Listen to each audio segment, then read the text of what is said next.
ਜਿਨ੍ਹਾਂ ਦੇ ਬਾਰੇ ਮੈਂ ਪਹਿਲਾਂ ਵੀ ਚਰਚਾ ਕਰ ਰਿਹਾ ਸੀ ਕਿ ਉਹਨਾਂ ਦੀ ਗੱਲਬਾਤ ਜਿਹੜੀ ਹੈ ਉਹ ਇੱਥੋਂ ਦੇ ਨੈਸ਼ਨਲ ਟੀਵੀ ਤੱਕ ਪੁੱਜੀ ਹੈ। ਔਰ ਪੰਜਾਬ ਦੇ ਜੰਪਲ ਹੋਣ ਦੇ ਨਾਤੇ ਇਕੱਲੇ ਪੰਜਾਬ ਹੀ ਨਹੀਂ, ਬਲਕਿ ਜਿਹੜੀ ਸਾਡੀ ਰੀਟੇਲ ਇੰਡਸਟਰੀ ਹੈ ਉਹਨਾਂ ਦੇ ਨਾਲ ਸੰਬੰਧਿਤ ਬਹੁਤ ਸਾਰੀਆਂ ਜਿਹੀਆਂ ਮੁਸ਼ਕਲਾਤ ਨੇ ਜਿਨ੍ਹਾਂ ਦੇ ਬਾਰੇ ਇਹਨਾਂ ਨੇ ਠੋਕ ਵਜਾ ਕੇ ਆਪਣੀ ਗੱਲ ਕੀਤੀ ਹੈ। ਸੋ ਸਮਾਂ ਆ ਗਿਆ ਕਿ ਸਨੀ ਕੌਸ਼ਲ ਉਹਨਾਂ ਦੇ ਨਾਲ ਗੱਲਬਾਤ ਜਿਹੜੀ ਹੈ ਉਹ ਕੀਤੀ ਜਾਵੇ। ਉਸ ਤੋਂ ਪਹਿਲਾਂ ਜਿਹੜੇ ਚੱਲਦੀ ਗੱਲਬਾਤ ਨੂੰ ਸ਼ੇਅਰ ਕਰਨਾ ਚਾਹੁੰਦੇ ਹੋਣ ਰੇਡੀਓ ਸਪਾਈਸ ਤੇ ਉੱਥੋਂ ਇਸ ਨੂੰ ਉਹ ਜ਼ਰੂਰ ਸ਼ੇਅਰ ਕਰ ਦੇਣ।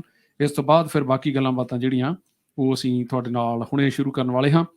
ਚੱਲਦੀ ਗੱਲਬਾਤ ਦੇ ਦੌਰਾਨ ਤੁਹਾਡੇ ਕੋਈ ਸਵਾਲ ਹੋਣ, ਕਿਉਂਕਿ ਨੈਸ਼ਨਲ ਪਾਰਟੀ ਦੇ ਨਾਲ ਐਸੋਸੀਏਟ ਨੇ ਸਨੀ ਕੌਸ਼ਲ, ਤੇ ਉਹ ਵੀ ਤੁਸੀਂ ਜ਼ਰੂਰ ਸਾਂਝੇ ਕਰ ਸਕਦੇ ਹੋ।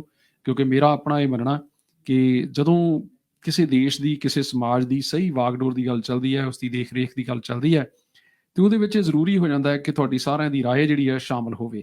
ਤੁਹਾਡੀ ਰਾਏ ਉਦੋਂ ਵੀ ਸ਼ਾਮਲ ਹੁੰਦੀ ਹੈ ਜਦੋਂ ਇਸ ਰਾਏ ਦਾ ਕੋਈ ਮਹੱਤਵ ਹੈ, ਤੇ ਇਸ ਮਹੱਤਵ ਨੂੰ ਅਸੀਂ ਸਾਰੇ ਭਲੀ ਭਾਂਤ ਪਛਾਣਦੇ ਹਾਂ।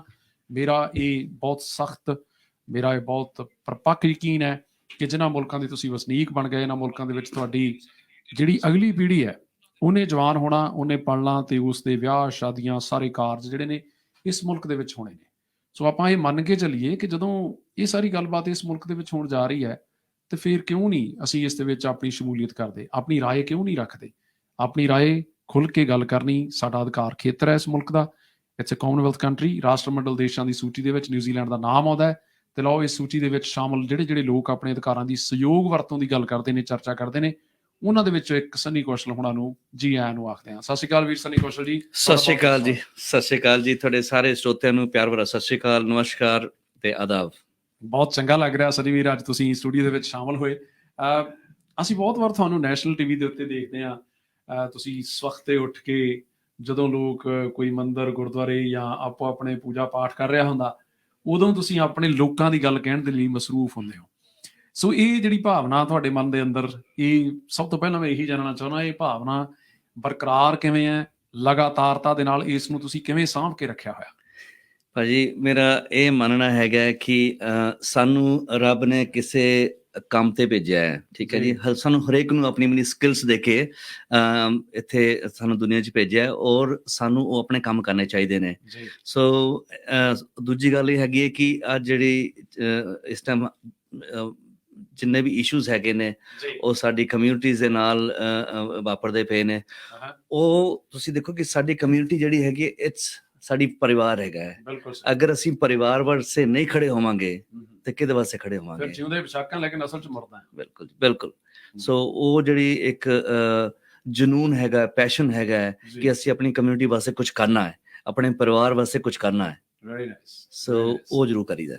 ਅਸੀਂ ਤੁਹਾਡੀਆਂ ਅੱਖਾਂ ਦੀ ਚਮਕ ਦੇਖ ਕੇ ਦੱਸ ਸਕਦੇ ਹਾਂ ਕਿ ਤੁਹਾਡੇ ਪਰਿਵਾਰ ਵੱਲੋਂ ਵੀ ਤੁਹਾਨੂੰ, ਜਿਹੜਾ ਤੁਹਾਡਾ ਕਰੀਬੀ ਪਰਿਵਾਰ ਆ, ਅਸੀਂ ਤਾਂ ਐਕਸਟੈਂਡਡ ਫੈਮਿਲੀ ਦੇ ਵਿੱਚ ਆ ਗਏ, ਸਾਡੇ ਧੰਨ ਭਾਗ, ਲੇਕਿਨ ਜਿਹੜਾ ਤੁਹਾਡਾ ਕਰੀਬੀ ਪਰਿਵਾਰ ਆ ਉਹ ਤੁਹਾਨੂੰ ਇਸ ਸਮੇਂ ਦੀ ਮੋਹਲਤ ਦਿੰਦਾ ਹੈ ਕਿ ਤੁਸੀਂ ਲਗਾਤਾਰਤਾ ਦੇ ਨਾਲ ਆਪਣਾ ਹੋਮਵਰਕ ਕਰਕੇ, ਆਪਣੇ ਆਪ ਨੂੰ ਪੂਰੀ ਤਰ੍ਹਾਂ ਤਿਆਰ ਕਰਕੇ ਇਹਨਾਂ ਸਾਰੇ ਮਾਮਲਿਆਂ ਦੇ ਵਿੱਚ ਆਪਣੀ ਗੱਲ ਕਹਿਣ ਦੇ ਸਮਰੱਥ ਹੁੰਦੇ ਹੋ।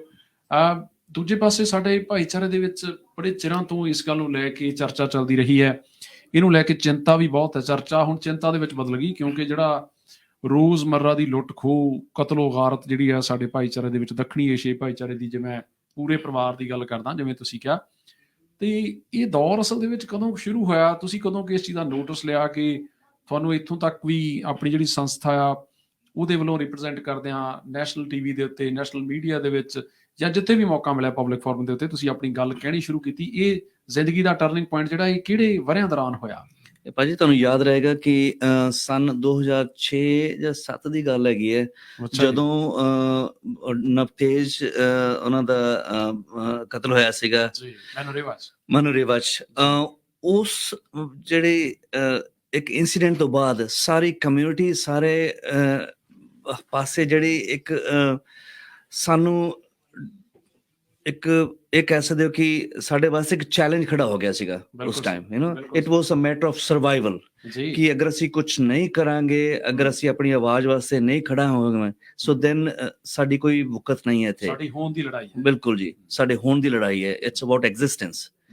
ਸੋ ਉਹਨਾਂ ਦਿਨਾਂ 'ਚ ਹੀ ਫਿਰ ਇਹ ਗੱਲ ਦੀ ਸ਼ੁਰੂਆਤ ਹੋਈ। ਫਿਰ ਤੁਹਾਨੂੰ ਯਾਦ ਹੋਏਗਾ ਮਾਊਂਟ ਰੋਸਕਲ 'ਚ ਜਿੱਥੇ ਉਹ ਮੈਲਰੋਜ਼ ਡੇਅਰੀ ਜਿਹੜੀ ਸੀਗੀ, ਬਹੁਤ ਬੁਰੀ ਤਰ੍ਹਾਂ ਕੁੱਟਮਾਰ ਹੋਈ, ਬਹੁਤ ਹੈ, ਜਿੱਥੇ 7 ਅਫੈਂਡਰਸ ਜਿਹੜੇ ਸਵੇਰੇ ਵੜ ਕੇ ਉਹ ਬਿਜ਼ਨਸ ਓਨਰਸ ਦੀ ਜਿਹੜੀ ਉਹਨਾਂ ਨੇ ਹਾਲਾਤ ਕੀਤੀ ਸੀਗੀ, ਉਹਨਾਂ ਦਿਨਾਂ 'ਚ ਫਿਰ ਅਸੀਂ ਇੱਕ ਛੋਟੇ ਗਰੁੱਪ ਤੋਂ ਸ਼ੁਰੂਆਤ ਕੀਤੀ ਸੀਗੀ, ਜਿੱਥੇ ਤੁਸੀਂ ਵੀ ਨਾਲ ਸ਼ਾਮਿਲ ਸੀਗੇ, ਤੁਹਾਨੂੰ ਯਾਦ ਹੋਏਗਾ। ਬਸ ਉਹ ਦਿਨ ਸੀਗਾ, ਅਸੀਂ ਪਿੱਛੇ ਮੁੜ ਕੇ ਨਹੀਂ ਦੇਖਿਆ, ਇਨ ਦ ਸੈਂਸ ਕਿ ਅੱਗੇ ਚੈਲੰਜ ਆਉਂਦੇ ਗਏ, ਅਸੀਂ ਉਹਨਾਂ ਚੈਲੰਜਸ ਨੂੰ ਚੈਲੰਜ ਕਰਦੇ ਗਏ। ਅੱਛਾ, ਵੱਡੀ ਗੱਲ ਮੈਂ ਵੀ ਮਹਿਸੂਸ ਕਰਦਾ ਜਿਹੜੀ ਤੁਸੀਂ ਪਹਿਲਾਂ ਗੱਲ ਕੀਤੀ ਕਿ ਜ਼ਿੰਦਾ ਹੋ ਤਾਂ ਜ਼ਿੰਦਾ ਨਜ਼ਰ ਆना ਜ਼ਰੂਰੀ ਹੈ, ਅਸੂਲੋਂ पे आँच आए तो टकराना ਜ਼ਰੂਰੀ ਹੈ। ਇਹ ਬਹੁਤ ਲਾਜ਼ਮੀ ਗੱਲ ਆ, ਜੀਂਦੀਆਂ ਕੌਮਾਂ ਦੀ ਨਿਸ਼ਾਨੀ ਆ ਇਹ। ਮੈਂ ਇੱਕ ਚੀਜ਼ ਮਹਿਸੂਸ ਕਰਦਾ ਕਿ ਤੁਸੀਂ ਜਿੱਥੇ ਬਹੁਤ ਸਾਰੇ ਸਾਡੇ ਇੱਦਾਂ ਦੇ ਭੈਣ ਭਰਾ, ਮੈਂ ਉਹਨਾਂ ਦੇ ਨਾਂ ਤਾਂ ਨਹੀਂ ਲਊਂਗਾ, ਨਾਂ ਤਾਂ ਸਾਡੇ ਸੂਝਣ ਸਰੋਤੇ ਜਾਣਦੇ ਆ, ਜਿਨ੍ਹਾਂ ਨੇ ਆਪਣੀ ਪੋਲੀਟੀਕਲ ਐਂਟੀਟੀ ਦੀ ਬਹੁਤ ਪਰਵਾਹ ਕੀਤੀ, ਬੜੀ ਫਿਕਰ ਕੀਤੀ ਕਿ ਹਾਏ ਪਤਾ ਨਹੀਂ ਅੱਗੇ ਜਾ ਕੇ ਕੁਰਸੀ ਮਿਲੇ ਨਾ ਮਿਲੇ। ਤੁਸੀਂ ਮੈਂ ਦੇਖਿਆ ਪੋਲੀਟੀਕਲ ਆਪਣੀ ਕਿਸੇ ਵੀ ਜਿਹੜੀ ਐਸੋਸੀਏਸ਼ਨ, ਚਾਹੇ ਲੇਬਰ ਪਾਰਟੀ ਨਾਲ ਸੀ, ਚਾਹੇ ਹੁਣ ਨੈਸ਼ਨਲ ਪਾਰਟੀ ਦੇ ਨਾਲ, ਤੁਸੀਂ ਇਸ ਗੱਲ ਦੀ ਬਹੁਤੀ ਪਰਵਾਹ ਨਹੀਂ ਕੀਤੀ, ਤੁਸੀਂ ਆਪਣੇ ਲੋਕਾਂ ਦੀ ਗੱਲ ਕੀਤੀ। ਇਹਦੇ ਪਿੱਛੇ ਵੱਡਾ ਕਾਰਨ ਕੀ ਰਿਹਾ? ਤੁਹਾਡਾ ਜਿਹੜਾ ਰਾਹ ਦਸੇਰਾ ਸੀ, ਤੁਹਾਡੇ ਜਿਹੜੇ ਪੱਥ ਪ੍ਰਦਰਸ਼ਕ ਸੀ, ਉਹ ਕੌਣ ਸੀਗੇ? ਭਾਜੀ, ਉਹ ਸਾਨੂੰ ਮਿਕਲ ਸਿੱਖ ਇੱਕ ਸਾਨੂੰ ਗੁਰੂਆਂ ਕੋਲੋਂ ਮਿਲੀ ਹੈ। ਜਦੋਂ ਅਸੀਂ ਇੱਕ ਐਸੀ ਧਰਤੀ ਤੋਂ ਆਏ ਹਾਂ, ਉਹ ਸਾਡੇ ਕਣ ਵਿੱਚ ਹੈਗੀ ਹੈ, ਸਾਡੇ ਬਲੱਡ ਵਿੱਚ ਹੈਗੀ ਹੈ ਸ਼ੁਰੂ ਤੋਂ ਹੀ, ਕਿ ਤੁਸੀਂ ਸਰਬਤ ਦਾ ਭਲਾ, ਹੱਕ ਤੇ ਸੱਚ ਲਈ ਖੜਨਾ, ਬਸ ਉਹ ਕਰੋ। ਤੁਸੀਂ ਆਪਣਾ ਡੈਸਪਰੇਸ਼ਨ ਸਾਨੂੰ ਕੋਈ ਨਹੀਂ ਹੈ ਆਪਣੇ ਵਾਸਤੇ, ਅਗਰ ਜੀਏ ਤਾਂ ਇਟਸ ਨਾਟ ਦ ਲਾਈਫ, ਹੈ ਨਾ। ਉਹ ਕਿਹੜੀ ਜ਼ਿੰਦਗੀ ਹੋਈ? ਤੁਸੀਂ ਜੀਣਾ ਤੇ ਤੁਸੀਂ ਦੂਜਿਆਂ ਵਾਸਤੇ ਜੀਓ, deliver something for the community. ਕੀ ਬਾਤ ਹੈ, ਕੀ ਬਾਤ ਹੈ। ਅੱਛਾ, ਹੁਣ ਮੁੱਦੇ ਤੇ ਆਉਂਦੇ ਆ। ਮੇਰੀ ਸਕਰੀਨ ਦੇ ਉੱਤੇ ਇੱਕ ਗੱਲ ਜਿਹੜੀ ਹੈ ਉਹ ਵਾਰ-ਵਾਰ ਆ ਰਹੀ ਹੈ ਕਿ since 2018 crimes against smaller retailers and dairies have increased 21% to over 9,000 offenses। ਬਹੁਤ ਵੱਡੀ ਫਿਗਰ ਆ ਭਾਜੀ, ਬਹੁਤ ਵੱਡੀ ਫਿਗਰ ਹੈ ਭਾਜੀ, ਕਿ ਇਸ ਟਾਈਮ ਜਿਹੜੀ ਆ ਲॉलेसनेस ਹੈਗੀ ਹੈ, ਇਹ ਸਿਰਫ ਆਕਲੈਂਡ ਵਿੱਚ ਹੀ ਨਹੀਂ ਬਲਕਿ ਪੂਰੇ ਨਿਊਜ਼ੀਲੈਂਡ ਵਿੱਚ ਇਸ ਟਾਈਮ ਮਹਿਸੂਸ ਕੀਤੀ ਜਾ ਰਹੀ ਹੈ। ਜਿਵੇਂ ਤੁਸੀਂ ਆંકੜੇ ਕਹੇ ਹੈ ਕਿ ਇਸ ਟਾਈਮ, ਮੈਂ ਸਭ ਤੋਂ ਵੱਡੀ ਤੁਹਾਨੂੰ ਇੱਕ ਐਗਜ਼ਾਮਪਲ ਦੇ ਰਿਹਾ ਕਿ ਲਾਸਟ ਈਅਰ ਜਿਹੜਾ ਸਾਡੇ ਕੋਲ OIA ਦੇ ਹਿਸਾਬ ਦੇ ਨਾਲ ਡਾਟਾ ਹੈਗਾ ਹੈ, ਉਹਦੇ ਚ 1.4 ਮਿਲੀਅਨ ਯਾਨੀ ਕਿ 14 ਲੱਖ ਲੋਕੀ ਜਿਹੜੇ ਹੈਗੇ ਆ ਉਹ ਵਿਕਟਿਮਸ ਆਫ ਕ੍ਰਾਈਮ ਸੀਗੇ। ਉਹ ਯਾਨੀ ਕਿ 5.5 ਲੱਖ ਤੇ ਆਬਾਦੀ ਹੈ ਨਿਊਜ਼ੀਲੈਂਡ ਦੀ, ਯਾਨੀ ਕਿ 1/4 ਇੱਕ ਚੌਥਾਈ ਹਿੱਸਾ ਆਬਾਦੀ ਪੂਰੇ ਨਿਊਜ਼ੀਲੈਂਡ ਦਾ ਵਿਕਟਿਮ ਹੈਗਾ ਉਸ ਕ੍ਰਾਈਮ ਦਾ। ਠੀਕ ਹੈ ਜੀ। ਇਸ ਟਾਈਮ ਤੁਸੀਂ ਦੇਖੋਗੇ ਪੁਲਿਸ ਇਟਸੈਲਫ ਹਰ ਰੋਜ਼ 6 ਪੁਲਿਸ ਆਫੀਸਰਸ ਤੇ ਅਸੌਲਟ ਹੋ ਰਿਹਾ ਹਰ ਰੋਜ਼। ਇੱਕ ਤਾਂ ਆਪਾਂ ਦੇਖਿਆ ਵੀਡੀਓ ਦੇ ਵਿੱਚ ਜਿਹੜਾ ਮੈਨਰੇਵਾ ਕਿਦਾਂ ਉਹਨੇ ਨੌਕਡਾਊਨ ਕਰਤਾ ਉਹਨੂੰ, ਆਫੀਸਰ ਨੂੰ, ਫੀਮੇਲ ਆਫੀਸਰ ਸੀ ਮੈਨਰੇਵਾ ਚ। ਰਸਤੇ ਦੇ ਵਿੱਚ ਦੇਖੋ ਕਿਦਾਂ ਉਹ ਕੁੱਟ-ਕਟਾਪਾ ਹੋ ਰਿਹਾ, ਬਿਲਕੁਲ ਕਲੀਅਰ ਕੱਟ, ਕੋਈ ਡਰ ਨਹੀਂ, ਕੋਈ ਪਰਵਾਹ ਨਹੀਂ। ਦੇਖ ਲਓ, ਬਸ ਇਹੀ ਚੀਜ਼ ਹੈ ਜੀ ਕਿ ਜਿਹੜੇ ਆਫੈਂਡਰਸ ਹੈਗੇ ਹੈ, ਜੋ ਵੀ ਕ੍ਰਿਮੀਨਲਸ ਹੈਗੇ ਹੈ, ਇਹਨਾਂ ਨੂੰ ਕਿਸੇ ਕਾਨੂੰਨ ਦਾ ਡਰ ਨਹੀਂ ਹੈ, ਕਿਸੇ ਪੁਲਿਸ ਦਾ ਡਰ ਨਹੀਂ ਹੈ, ਕਿਸੇ ਕੋਰਟ ਦਾ ਡਰ ਨਹੀਂ ਹੈ, ਫੜੇ ਹੋਣ ਜਾਣੇ ਦਾ ਡਰ ਨਹੀਂ ਹੈ, ਕੋਈ ਕਨਸੀਕੁਐਂਸਸ ਦਾ ਡਰ ਨਹੀਂ ਹੈ। ਬਿਲਕੁਲ ਸਹੀ। ਅੱਛਾ, ਇੱਕ ਚੀਜ਼ ਮੈਂ ਹੋਰ ਮਹਿਸੂਸ ਕਰਦਾ, ਮੈਨੂੰ ਕਰੈਕਟ ਕਰ ਦਿਓ ਜੇ ਮੈਂ ਗਲਤ ਹੋਵਾਂ, ਇਕੱਲੇ ਆਕਲੈਂਡ ਦੇ ਵਿੱਚ ਜਾਂ ਵਾਈਟਮਾਕੀ ਮਕੌਰੋ ਦੇ ਵਿੱਚ ਹੀ ਨਹੀਂ, ਦੇਸ਼ ਭਰ ਦੇ ਵਿੱਚ ਇੱਕ ਡਰ ਦੀ, ਸਹਿਮ ਦੀ ਜਿਹੜੀ ਹਾਲਾਤ ਨੇ ਉਹ ਪੈਦਾ ਹੋ ਗਏ। ਇਹਨੂੰ ਲੈ ਕੇ ਜਿਹੜੀਆਂ ਸਮੇਂ ਦੀਆਂ ਸਰਕਾਰਾਂ ਇਹ ਜਿਹੜੀਆਂ ਪਾਲਿਸੀਜ਼ ਬਣਾ ਰਹੀਆਂ, ਚਾਹੇ ਜਿਹੜੇ ਸਾਡੇ ਯੂਥ ਅਫੈਂਡਰਸ ਆ ਉਹਨਾਂ ਨੂੰ ਕਿਤੇ ਇੰਗੇਜ ਕਰਨ ਦੀ ਗੱਲ ਹੋ ਰਹੀ ਆ, ਚਾਹੇ ਉਹਨਾਂ ਦੀ ਰਿਹੈਬਿਲਿਟੇਸ਼ਨ ਪ੍ਰੋਸੈਸ ਆ ਜਿਹੜਾ, ਕੀ ਉਹ ਇੰਨਾ ਗੁੱਡ ਇਨਫ ਨਹੀਂ ਹੈਗਾ ਕਿ ਇਹਨਾਂ ਨੂੰ ਮੋੜ ਕੇ ਇਹਨਾਂ ਦੀਆਂ ਮੁਹਾਰਾਂ ਜਿਹੜੀਆਂ ਇੱਕ ਜ਼ਿੰਮੇਵਾਰ ਨਾਗਰਿਕ ਵੱਲ ਮੋੜ ਸਕਣ? ਬਿਲਕੁਲ, ਬਹੁਤ ਸਹੀ ਸਵਾਲ ਪੁੱਛਿਆ ਤੁਸੀਂ ਭਾਜੀ, ਕਿ ਆ ਦੇਖੋ ਕੱਲ ਜਿਹੜੀ ਅਨਾਉਂਸਮੈਂਟ ਹੋਈ ਹੈ ਪੁਲਿਸ ਮਿਨਿਸਟਰੀ ਤਰਫੋਂ, ਉਹ ਤੁਸੀਂ ਅਗੇਨ ਇਸੇ ਤਰਫ ਇਸ਼ਾਰਾ ਹੈਗਾ ਹੈ ਕਿ ਉਸ ਪੂਰੀ ਅਨਾਉਂਸਮੈਂਟ ਤੁਸੀਂ ਪੜ੍ਹੋ। ਇਸ ਟਾਈਮ ਸਾਨੂੰ ਅੱਜ ਦੀ ਜ਼ਰੂਰਤ ਹੈਗੀ ਹੈ ਕਿ ਡਿਟਰੈਂਟ ਹੋਣਾ ਚਾਹੀਦਾ ਹੈ। ਤੁਸੀਂ ਉਹਨਾਂ ਨੂੰ ਰੋਕ ਕਿਵੇਂ ਲਾਓ? you need to put a fence up the cliff। Cancer ਦਾ ਇਲਾਜ ਲੱਭੋ, ਇਹ ਨਹੀਂ ਕਿ ਕੈਂਸਰ ਦੇ ਮਰੀਜ਼ਾਂ ਦੇ ਲਈ ਹਸਪਤਾਲ ਬਣਾ ਦਿਓ। ਬਿਲਕੁਲ ਠੀਕ ਹੈ। ਸੋ ਉਹਨਾਂ ਨੇ ਉਹੀਓ ਕੀਤਾ ਹੈ। ਸੋ they are all talking about ਕਿ ਜੀ offenders ਦੀ ਰਿਹੈਬਿਲਿਟੇਸ਼ਨ, offenders ਨੂੰ ਕਿਵੇਂ ਕਰੀਏ, ਵਿਕਟਿਮਸ ਦੀ ਕੋਈ ਗੱਲ ਨਹੀਂ ਕਰ ਰਿਹਾ, ਗੈਂਗ ਮੈਂਬਰਸ ਨੂੰ ਫੰਡਿੰਗ ਕਿਵੇਂ ਦੇਈਏ। ਹਾਂ ਬਿਲਕੁਲ, ਉਹ ਫੰਡਿੰਗ ਦਿੱਤੀ ਜਾ ਰਹੀ ਹੈ। ਠੀਕ ਹੈ ਜੀ। ਔਰ ਉਸ ਤੋਂ ਬਾਅਦ ਜਿਹੜੇ ਪ੍ਰੋਗਰਾਮਸ ਉਹਨਾਂ ਨੇ ਕੱਲ ਲਾਂਚ ਕੀਤੇ ਹੈ, ਸੋ ਕਾਲਡ ਪ੍ਰੋਗਰਾਮਸ, ਉਹ ਤੇ ਪ੍ਰੋਗਰਾਮ ਆਲਰੇਡੀ ਹੈਗੇ ਹੈ। ਬਿਲਕੁਲ ਸਹੀ। ਤੇ ਉਹਦੇ ਚ ਨਵਾਂ ਕੀ ਸੀਗਾ? So there is a support system in place for youth offenders but not for the victims. ਬਿਲਕੁਲ। ਔਰ ਉਹੀ ਇਸ ਵਾਸਤੇ ਮੈਂ ਕੱਲ ਕਿਹਾ ਸੀਗਾ ਕਿ ਦੇਖੋ, ਜਦ ਤੱਕ ਇਹ ਗਵਰਨਮੈਂਟ ਇਸ ਲਾਅ ਤੇ ਟਫਨੈਸ ਨਹੀਂ ਦਿਖਾਏਗੀ, ਉਹ ਡਿਟਰੈਂਟ ਨਹੀਂ ਦਿਖਾਏਗੀ, ਕਨਸੀਕੁਐਂਸਸ ਨਹੀਂ ਤੁਹਾਨੂੰ ਯਾਦ ਦਿਲਾਏਗੀ ਕਿ ਜ਼ਿੰਦਗੀ ਦਾ ਅਗਲਾ ਭਵਿੱਖ ਹਨੇਰਾ ਆ। ਬਿਲਕੁਲ, ਜਦ ਤੱਕ ਇਹ ਬਿਲਕੁਲ ਕ੍ਰਾਈਮ ਜਾਂ ਕੋਈ ਵੀ ਪੈਸਾ ਨਹੀਂ ਰੁਕ ਸਕਦਾ। ਉਹ ਅਨਫੋਰਚੂਨੇਟਲੀ ਸਾਡੀ ਇਸ ਟਾਈਮ ਜਿਹੜੀ ਗਵਰਨਮੈਂਟ ਹੈਗੀ ਹੈ, ਦੇ ਆਰ ਨਾਟ ਲਿਸਨਿੰਗ। ਉਹ ਇੱਕ ਸੌਫਟ ਔਨ ਕ੍ਰਾਈਮ ਗਵਰਨਮੈਂਟ ਹੈਗੀ ਹੈ। ਅਸੀਂ ਉਹਨਾਂ ਨੂੰ ਬਾਰ-ਬਾਰ ਜਗਾਉਣ ਦੀ ਕੋਸ਼ਿਸ਼ ਕਰ ਰਹੇ ਹਾਂ। ਕਈਆਂ ਦੀ ਬਲੀ ਵੀ ਲੈ ਲਈ ਤੁਸੀਂ ਵੈਸੇ ਇਸ ਕ੍ਰਾਈਮ। ਹਾਂ ਯੈਸ, ਪੁਲਿਸ ਮਿਨਿਸਟਰ। ਹਾਂ ਬਿਲਕੁਲ। ਖੈਰ, ਉਹ ਜ਼ਰੂਰੀ ਸੀ। ਪੁਲਿਸ ਨੇ ਕੁਝ ਸਟੈਪ ਲਏ ਵੀ, ਜੇ ਆਪਾਂ ਫੰਡਿੰਗ ਦੇਖਦੇ ਹਾਂ, ਜੇ ਆਪਾਂ ਬੈਨੀਫਿਟ ਆਫ ਦਾ ਡਾਊਟ ਨਹੀਂ ਦੇ ਰਹੇ, ਲੇਕਿਨ ਜੋ ਐਕਚੁਅਲ ਦੇ ਵਿੱਚ ਹੈ, ਤੁਹਾਡੀ ਇੰਟਰਵਿਊ ਦੇ ਵਿੱਚ ਵੀ ਕੁਝ ਜਿਹੜੇ ਮੈਂ ਕੁਝ ਤੱਤ ਜਿਹੜੇ ਕੱਢ ਰਿਹਾ। Police proceeds of crime fund is funding the purchase of installation of 1004 cannons, of which 891 had been installed in 2 dairies most at risk from aggravated robberies, but that leaves over the ਜਿਹੜੇ ਬਾਕੀ ਜਿੰਨੇ ਵੀ 6000 7000 ਜਿੰਨੇ ਵੀ ਬੰਦੇ ਵਿਚਾਰੇ ਉਹ ਰਹਿ ਗਏ ਭਾਜੀ, ਉਹ ਮਿਸ ਆਊਟ ਕਰ ਗਏ। ਉਹ ਹੁਣ ਰੋਜ਼ ਫੋਨ ਕਰਕੇ ਪੁੱਛਦੇ ਆ ਕਿ ਭਾਜੀ ਉਹ 4 ਕੈਨਨ ਲੈਣੇ ਆ ਤੇ ਕਿੰਨੇ ਦੇ ਲੈਣੇ ਆ। ਮੈਨੂੰ ਪਤਾ ਲੱਗਾ ਵੀ 4000 ਤੋਂ ਉੱਤੇ ਕਾਸਟ ਕਰਦੇ। ਜੇ ਉਹ ਤੇ ਸਬਸਿਡੀ ਸਰਕਾਰ ਨਹੀਂ ਦੇ ਰਹੀ ਜਾਂ ਫੰਡਿੰਗ ਨਹੀਂ ਹੈ ਸਰਕਾਰ ਦੇ ਕੋਲ, ਕਿਉਂਕਿ ਮੇਰੀ ਪੁਲਿਸ ਨਾਲ ਜਦੋਂ ਗੱਲ ਹੋਈ ਪਰਸੋਂ, ਉਹ ਕਹਿੰਦੇ ਵੀ ਨਹੀਂ ਐਟ ਦਾ ਮੋਮੈਂਟ ਸਾਡੀ ਕੋਈ ਇੱਦਾਂ ਦੀ ਸਕੀਮ ਲਿਆਉਣ ਦੀ ਕੋਈ ਵੀ ਜਿਹੜੀ ਆ ਪ੍ਰਬੰਧ ਨਹੀਂ ਹੈਗਾ, ਤੇ ਉਹ ਜਿਹੜੀ ਫੰਡਿੰਗ ਆ ਉਹ ਖਤਮ ਹੋ ਚੁੱਕੀ ਹੈ।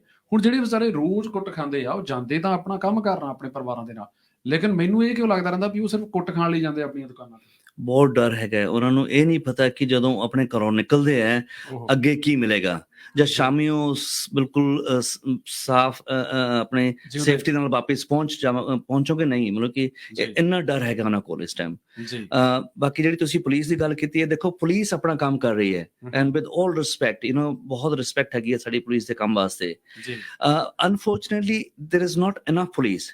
ਜਿੰਨੀ ਪੁਲਿਸ ਸਾਨੂੰ ਚਾਹੀਦੀ ਹੈ, ਜਿੰਨੀ ਪੈਟਰੋਲਿੰਗ ਤੇ ਸਾਨੂੰ ਪੁਲਿਸ ਨਜ਼ਰ ਆਣੀ ਚਾਹੀਦੀ ਹੈ, ਉਹਦਾ ਮਤਲਬ ਇਹ ਹੈਗਾ ਕਿ ਗਵਰਨਮੈਂਟ ਦੀ ਤਰਫੋਂ ਪੁਲਿਸ ਨੂੰ ਸਪੋਰਟ ਨਹੀਂ ਹੈ। ਬਿਲਕੁਲ ਸਹੀ, ਠੀਕ ਹੈ ਜੀ। ਉਹ ਇਸ ਟਾਈਮ ਦੇਖੋ ਇਸ ਟਾਈਮ 31 ਪੁਲਿਸ ਸਟੇਸ਼ਨ ਸਿਸਟਮ ਬੰਦ ਹੈਗੇ ਆ। ਬਿਲਕੁਲ, ਉਹ ਸਾਡੇ ਹੁਣ ਪਹਿਲਾਂ ਦੇਖ ਲਓ ਛੋਟੇ ਛੋਟੇ ਪੁਲਿਸ ਸਟੇਸ਼ਨ ਓਲਡ ਪਾਪਟ ਵਿੱਚ ਹੁੰਦੇ ਸੀ, ਵੱਖ-ਵੱਖ ਸਬਰਬਸ ਦੇ ਵਿੱਚ ਹੁੰਦੇ ਸੀ, ਉਹ ਨਜ਼ਰ ਨਹੀਂ ਆਉਂਦੇ। ਪੁਲਿਸ ਦੀ ਪ੍ਰੈਜ਼ੈਂਸ ਜਿਹੜੀ ਆ ਉਹ ਨਾ ਨਜ਼ਰ ਆਉਣ ਕਰਕੇ ਇਹਨਾਂ ਦੇ ਹੌਸਲੇ ਹੋਰ ਖੁੱਲ ਗਏ। ਬਿਲਕੁਲ, ਹੁਣ ਤੁਸੀਂ ਕੱਲ ਰਾਤ ਵਾਲੀ ਜਿਹੜੀ ਵੀਡੀਓ ਦੇਖ ਰਹੇ ਸੀ, ਜਿਹੜੇ ਗਰੁੱਪ 'ਚ ਆਪਾਂ ਇਕੱਠੇ ਆ ਜੀ, ਉਹ ਗਰੁੱਪ ਦੇ ਵਿੱਚ ਤੁਸੀਂ ਇਹ ਦੇਖ ਲਓ ਵੀ ਜਦੋਂ ਵੀਡੀਓ ਦੇਖਦੇ ਹੋ ਤੁਹਾਨੂੰ ਮਤਲਬ ਸ਼ਰਮ ਜੀ ਆਉਂਦੀ, ਤੁਹਾਨੂੰ ਲੱਗਦਾ ਨਹੀਂ ਕਿ ਅਸੀਂ ਨਿਊਜ਼ੀਲੈਂਡ 'ਚ ਰਹਿੰਦੇ ਹਾਂ। ਬਿਲਕੁਲ, ਅਨਫੋਰਚੂਨੇਟਲੀ ਮੈਂ ਨਾਂ ਤਾਂ ਨਹੀਂ ਲੈਣਾ ਚਾਹੁੰਦਾ, ਲੇਕਿਨ ਸਾਡੇ ਜਿਹੜੇ ਸਾਊਥ ਅਫਰੀਕਨ ਇੰਡੀਅਨਸ ਆ ਉਹ ਦੱਸਦੇ ਹੁੰਦੇ ਆ ਕਿ ਉੱਥੇ ਕ੍ਰਾਈਮ ਜਿਹੜਾ ਕੁਛ ਇਸ ਤਰ੍ਹਾਂ ਜਿਹੜਾ ਉਹ ਚੱਲ ਰਿਹਾ। ਜਿਹੜੀਆਂ ਰਾਤੀ ਮੈਂ ਵੀਡੀਓ ਦੇਖ ਰਿਹਾ ਸੀ, ਸਾਡਾ ਆਪਣਾ ਪੰਜਾਬੀ ਭਰਾ ਹੀ ਆ, ਜਿਹਦੀ ਸ਼ਾਪ ਦੇ ਬਾਹਰ ਉਹ ਪੂਰਾ ਜ਼ੋਰ ਲਾ ਕੇ ਉਹਨਾਂ ਨੇ ਤਾਲੇ ਭੰਨਣ ਦੀ ਕੋਸ਼ਿਸ਼ ਕੀਤੀ, ਲੇਕਿਨ ਮੈਂ ਕਹਿੰਦਾ ਵੀ ਉਹ ਵਧੀਆ ਢੰਗ ਦੇ ਨਾਲ ਉਹਨਾਂ ਨੇ ਉਹਨੂੰ ਸਿਕਿਉਰ ਕੀਤਾ ਹੋਇਆ। ਬਟ ਇਹ ਫੇਅਰ ਨਹੀਂ ਹੈ। ਹੋ ਸਕਦਾ ਉਹ ਦਿਨੇ ਆ ਜਾਣ ਜਦੋਂ ਤਾਲੇ ਖੁੱਲੇ ਹੋਏ ਹੋਣ ਤੇ ਉਹ ਬੰਦਾ ਵਿਚਾਰਾ ਇਕੱਲਾ ਉੱਥੇ ਹੋਵੇ, ਜਾਂ ਉਹ ਤੇ ਉਹਦੀ ਵਾਈਫ ਜਾਂ ਉਹਦਾ ਪਰਿਵਾਰ ਉੱਥੇ ਹੋਵੇ, ਤਾਂ ਉਹਨਾਂ ਨੇ ਤਾਂ ਨਸ਼ੇ ਚੰਨੇ ਹੋਇਆ ਨੇ, ਪਰਵਾਹ ਨਹੀਂ ਕਰਨੀ ਕਿ ਕਿਹਦੀ ਬਾਂਹ ਤੋੜ ਰਹੇ ਆ ਜਾਂ ਕਿਹਨੂੰ ਜਾਨੋਂ ਮਾਰ ਰਹੇ ਆ। And they are youth offenders at the end of the day. Police ਦੀ ਵੀ ਕਈ ਵਾਰੀ ਮਾਣਯੋਗ ਨਿਆਂਪਾਲਿਕਾ ਇੱਕ ਨਹੀਂ ਚੱਲਣ ਦਿੰਦੇ। ਬਿਲਕੁਲ ਬਿਲਕੁਲ ਸਹੀ ਕਹਿ ਰਹੇ ਹੋ। ਔਰ ਇਹਨਾਂ ਦੇ ਚਾਕੇ ਇੰਨੇ ਖੁੱਲ ਚੁੱਕੇ ਕਿਉਂਕਿ ਡਰ ਨਹੀਂ ਹੈ ਨਾ ਭਾਜੀ। ਜਦ ਤੱਕ ਡਰ ਨਹੀਂ ਹੈਗਾ ਤੁਹਾਨੂੰ ਕੋਈ ਡਿਟਰੈਂਟ ਨਹੀਂ ਹੈ। ਦੇਖੋ ਤੁਸੀਂ ਜਦੋਂ ਕਦੇ ਵੀ ਡਰਾਈਵਿੰਗ ਕਰਦੇ ਆ, ਸਾਨੂੰ ਕੋਈ ਵੀ ਪੁਲਿਸ ਕਾਰ ਨਜ਼ਰ ਆਉਂਦੀ ਹੈ, ਵਾਟ ਡੂ ਵੀ ਡੂ? ਅਸੀਂ ਸਭ ਤੋਂ ਪਹਿਲਾਂ ਆਪਣਾ ਮੀਟਰ ਚੈੱਕ ਕਰਦੇ ਹਾਂ, ਦੇਖਦੇ ਹਾਂ ਕਿ ਹਾਂ ਸਪੀਡ ਤਾਂ ਨਹੀਂ ਕਰ ਰਹੇ ਆ, ਬਿਲਕੁਲ ਸਚੇਤ ਹੋ ਜਾਂਦਾ, ਬਿਲਕੁਲ ਤੁਹਾਡੀ ਪੈਰ ਬ੍ਰੇਕਾਂ ਤੇ ਜਾਂਦੇ ਆ। That is deterrent. ਉਹ ਡਿਟਰੈਂਟ ਮਿਸਿੰਗ ਹੈਗਾ ਇਸ ਟਾਈਮ ਕਿਸ ਕੋਈ ਨਾ। ਜਦ ਤੱਕ ਬਲਕਿ ਆਫੈਂਡਰਸ ਨੂੰ ਪਤਾ ਹੋਣਾ ਚਾਹੀਦਾ, ਅਗਰ ਉਹ ਕੋਈ ਵੀ ਇਸ ਤਰ੍ਹਾਂ ਦੀ ਵਾਰਦਾਤ ਕਰਦੇ ਨੇ, ਦੇਰ ਆਰ ਕਨਸੀਕੁਐਂਸਿਸ, ਉਹਨਾਂ ਨੂੰ ਅਕਾਊਂਟੇਬਲ ਠਹਿਰਾਇਆ ਜਾਏਗਾ।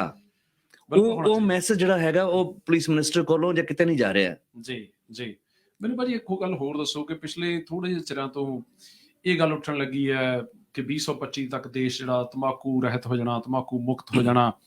ਇਹ ਵੀ ਇੱਕ ਵੱਡਾ ਫੈਕਟਰ ਹੈ। ਤੁਹਾਡੀਆਂ ਜਿੰਨੀਆਂ ਵੀ ਮੁਲਾਕਾਤਾਂ ਮੈਂ ਦੇਖਦਾ ਨੈਸ਼ਨਲ ਮੀਡੀਆ ਦੇ ਵਿੱਚ, ਉਹਦੇ ਵਿੱਚ ਤੁਸੀਂ ਬਹੁਤ ਖੁੱਲ੍ਹ ਕੇ ਇਸ ਗੱਲ ਵੱਲ ਇਸ਼ਾਰਾ ਕੀਤਾ। ਸਾਨੂੰ ਸਰਲ ਭਾਸ਼ਾ ਦੇ ਵਿੱਚ ਸਾਡੇ ਭਾਈ ਬੰਦਾਂ ਦੇ ਵਾਸਤੇ ਇਹ ਜ਼ਰੂਰ ਦੱਸੋ ਕਿ ਇਹ ਫੈਕਟਰ ਕਿੱਥੇ ਤੇ ਕਿੰਨਾ ਕੁ ਮਹੱਤਵ ਰੱਖਦਾ। ਦੇਖੋ ਜੀ, ਜਿਹੜਾ ਟੋਬੈਕੋ ਜਿਹੜੇ ਸਿਗਰਟ ਸੇਲ ਦੀ ਗੱਲ ਹੈਗੀ ਹੈ, ਇਸ ਟਾਈਮ ਜਿਹੜੀ ਡੇਅਰੀਜ਼ ਹੈਗੀਆਂ, ਕੋਈ 6000 ਦੇ ਆਸ-ਪਾਸ ਡੇਅਰੀਜ਼ ਹੈਗੀਆਂ ਨਿਊਜ਼ੀਲੈਂਡ 'ਚ, ਡੇਅਰੀਜ਼ ਜਾਂ ਗੈਸ ਸਟੇਸ਼ਨਸ ਜਿਹੜੇ ਤੰਬਾਕੂ ਸੇਲ ਕਰਦੇ ਪਏ ਨੇ ਜੀ, ਤੇ ਉਹਨਾਂ ਦੀ ਜਿਹੜੀ ਸੇਲ ਹੈਗੀ ਹੈ ਅਰਾਊਂਡ 45 to 50% ਉਹਨਾਂ ਦਾ ਸੇਲਸ ਰੈਵਨਿਊ ਉਹ ਸਿਗਰਟ ਸੇਲਸ ਤੋਂ ਆਉਂਦਾ ਹੈ। ਠੀਕ ਹੈ।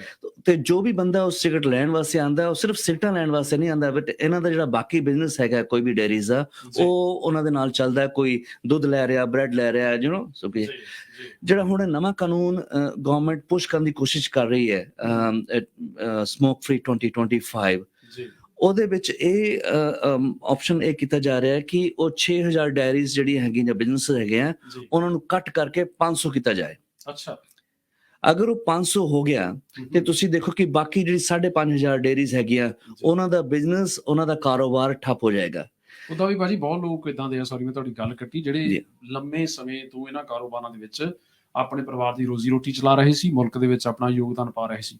ਉਹ ਇੱਕਦਮ ਇਸ ਕਾਰੋਬਾਰ ਨੂੰ ਛੱਡ ਕੇ ਕਿਤੇ ਹੋਰ ਐਡਜਸਟ ਹੋਣਾ ਉਹਨਾਂ ਦੇ ਲਈ ਬੜਾ ਔਖਾ, ਕਿਉਂਕਿ ਕੁਝ ਉਮਰ ਦਾ ਤਕਾਜ਼ਾ ਹੁੰਦਾ, ਕੁਝ ਕਿਸੇ ਵੀ ਕਾਰੋਬਾਰ ਦੇ ਆਪਣੇ ਟ੍ਰੇਡ ਸੀਕ੍ਰੇਟਸ ਹੁੰਦੇ ਆ। ਉਹ ਜ਼ਰੂਰੀ ਨਹੀਂ ਹੈ ਕਿ ਰਾਤੋਂ ਰਾਤ ਉਹ they can jump over the fence. It's not easy ਨਹੀਂ ਹੈ। ਔਰ ਇਹ ਛੋਟੇ ਛੋਟੇ ਪਰਿਵਾਰ ਹੈਗੇ ਆ, ਡੋਲ ਬਲਜਰ ਵੀ ਨਹੀਂ ਬਣਨਾ ਚਾਹੁੰਦੇ। ਬਿਲਕੁਲ।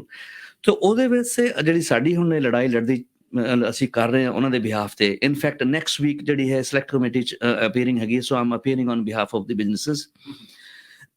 ਉਹਦੇ ਵਾਸਤੇ ਅਸੀਂ ਇਹ ਕਹਿ ਰਹੇ ਹਾਂ ਕਿ ਬਿਲਕੁਲ ਹੈਲਥ ਪੁਆਇੰਟ ਆਫ ਵਿਊ ਸੇ ਠੀਕ ਹੈ, ਸਮੋਕ ਫ੍ਰੀ ਹੋਣਾ ਚਾਹੀਦਾ ਹੈ, we agree with that one. Smoke free generation, we agree with that one. ਲੇਕਿਨ ਆ ਜਿਹੜੇ ਬਿਜ਼ਨੈਸਸ ਹੈਗੇ ਹੈ, ਇਹਨਾਂ ਨੂੰ ਆਪਣਾ ਬਿਜ਼ਨਸ ਮਾਡਲ ਚੇਂਜ ਕਰਨ ਵਾਸਤੇ ਟ੍ਰਾਂਜੀਸ਼ਨ ਟਾਈਮ ਜਿਹੜਾ ਹੈਗਾ ਹੈ ਉਹ ਦੇਣਾ ਚਾਹੀਦਾ ਹੈ। That's number 1। ਬਿਲਕੁਲ। ਦੂਜੀ ਗੱਲ ਇਹ ਕਹਿੰਦੇ ਕਿ ਹੁਣ ਗਵਰਨਮੈਂਟ ਕਹਿ ਰਹੀ ਕਿ ਵੇਪਸ ਜਿਹੜੀ ਹੈਗੀ ਹੈ ਉਹ ਐਜ਼ ਅ ਆਪਸ਼ਨ ਹੈਗਾ ਹੈ ਜਿਹਨੂੰ ਪ੍ਰਮੋਟ ਕੀਤਾ ਜਾਏ। ਠੀਕ ਹੈ ਜੀ, ਅਸੀਂ ਕਹਿ ਰਹੇ ਤੁਸੀਂ ਪ੍ਰਮੋਟ ਕਰਨਾ ਚਾਹੁੰਦੇ ਹੋ ਵੇਪਸ, ਤੇ ਜਿਹੜੇ ਸਾਡੇ ਬਿਜ਼ਨੈਸਸ ਹੈਗੇ, ਡੇਅਰੀਜ਼ ਹੈਗੀਆਂ ਨਿਊਜ਼ੀਲੈਂਡ ਵਾਈਡ, ਇਹਨਾਂ ਨੂੰ ਉਹ ਫਲੇਵਰਸ ਵੇਚਣ ਦਾ ਹੱਕ ਹੋਣਾ ਚਾਹੀਦਾ ਹੈ। ਬਲਕਿ ਆ ਦੇਖੋ ਕਿ ਜਿਹੜੇ ਡੇਅਰੀਜ਼ ਹੈਗੀਆਂ ਉਹ ਆਪਣੀ ਲੋਕਲ ਕਮਿਊਨਿਟੀਜ਼ ਨੂੰ ਜ਼ਿਆਦਾ ਜਾਣਦੀਆਂ, ਉਹਨਾਂ ਨੂੰ ਇੱਕ ਬੰਦੇ ਦਾ ਪਤਾ ਹੈ ਅੰਦਰ ਜਿਹੜਾ ਆਉਂਦਾ, because of the relations they have build. ਤੇ ਅਸੀਂ ਇਹ ਕਹਿ ਰਹੇ ਕਿ ਇਹ ਡੇਅਰੀਜ਼ ਪ੍ਰੋਬਲਮ ਨਹੀਂ ਹੈ, these dairies are the part of the solution. ਇਹ ਤਾਂ ਬੈਕਬੋਨ ਆ, ਵੈਸੇ ਇਹ ਬੈਕਬੋਨ ਹੈਗਾ। ਔਰ ਦੂਜਾ, ਸ਼ਾਮ ਨੂੰ ਜਦੋਂ ਸਾਰਾ ਕੁਝ ਬੰਦ ਹੋ ਜਾਂਦਾ, ਬੰਦਾ ਕਹਿੰਦਾ ਯਾਰ ਪੈਕੇਜ ਤੇ ਜਾਣ ਦੀ ਬਜਾਏ ਆਪਣੇ ਭਾਈਬੰਦ ਦੀ ਡੇਅਰੀ ਹੈਗੀ, ਆਪਾਂ ਉਹਨਾਂ ਨੂੰ ਬਿਜ਼ਨਸ ਦਿੰਦੇ ਆ, ਕੀ ਹੋ ਗਿਆ ਜੀ 5 ਸੈਂਟ ਮਹਿੰਗੀ ਆ ਚੀਜ਼, ਲੇਕਿਨ ਉਹਦੀ ਅਵੇਲੇਬਿਲਿਟੀ ਤਾਂ ਹੈ ਨਾ। ਬਿਲਕੁਲ। ਮੁਲਕ ਦੇ ਵਿੱਚ ਇੱਕ ਸਮਾਂ ਸੀ ਜਦੋਂ ਤੁਸੀਂ ਆਏ, ਜਦੋਂ ਮੈਂ ਆਇਆ, ਸੋਮਵਾਰ ਤੋਂ ਲੈ ਕੇ ਸ਼ੁੱਕਰਵਾਰ ਤੱਕ ਸ਼ਾਮ ਨੂੰ 5 ਵਜੇ ਕਾਰੋਬਾਰ ਬੰਦ ਹੋ ਜਾਂਦੇ ਸੀ। ਤੁਹਾਨੂੰ ਦੁੱਧ ਤੇ ਬ੍ਰੈਡ ਵੀ ਕਈ ਵਾਰੀ ਨਾਲ ਦੇ ਪੈਟਰੋਲ ਪੰਪ ਤੋਂ ਨਹੀਂ ਸੀ ਮਿਲਦੀ। ਬਿਲਕੁਲ ਸਹੀ ਗੱਲ। ਉਹ ਜਿਹੜੀ ਆ ਸਾਡੇ ਇਹਨਾਂ ਦੇਸੀ ਭਾਈ ਬੰਦਾ ਨੇ, ਜਿਹੜੀਆਂ ਕਾਰਨਰ ਡੇਅਰੀਜ਼ ਆ, ਇਹਨਾਂ ਨੇ ਭਲੀ ਭਾਂਤ ਇਸ ਚੀਜ਼ ਨੂੰ ਬਹੁਤ ਤਰੀਕੇ ਦੇ ਨਾਲ ਸਰਵ ਕੀਤਾ। I think we should be thankful to them। ਬਿਲਕੁਲ। ਔਰ ਦੂਜਾ ਅਸੀਂ ਇਹ ਕਹਿ ਰਹੇ ਹਾਂ ਕਿ ਜਦੋਂ ਕੋਈ ਵੀ ਕਸਟਮਰ ਆਂਦਾ ਹੈ, because of the relations, otherwise ਇਹ ਡੇਅਰੀ ਓਨਰ ਜਾਂ ਵਰਕਰ ਜਿਹੜਾ ਹੈਗਾ ਹੈ, ਉਹਦੇ ਕੋਲ ਇਹ ਇੱਕ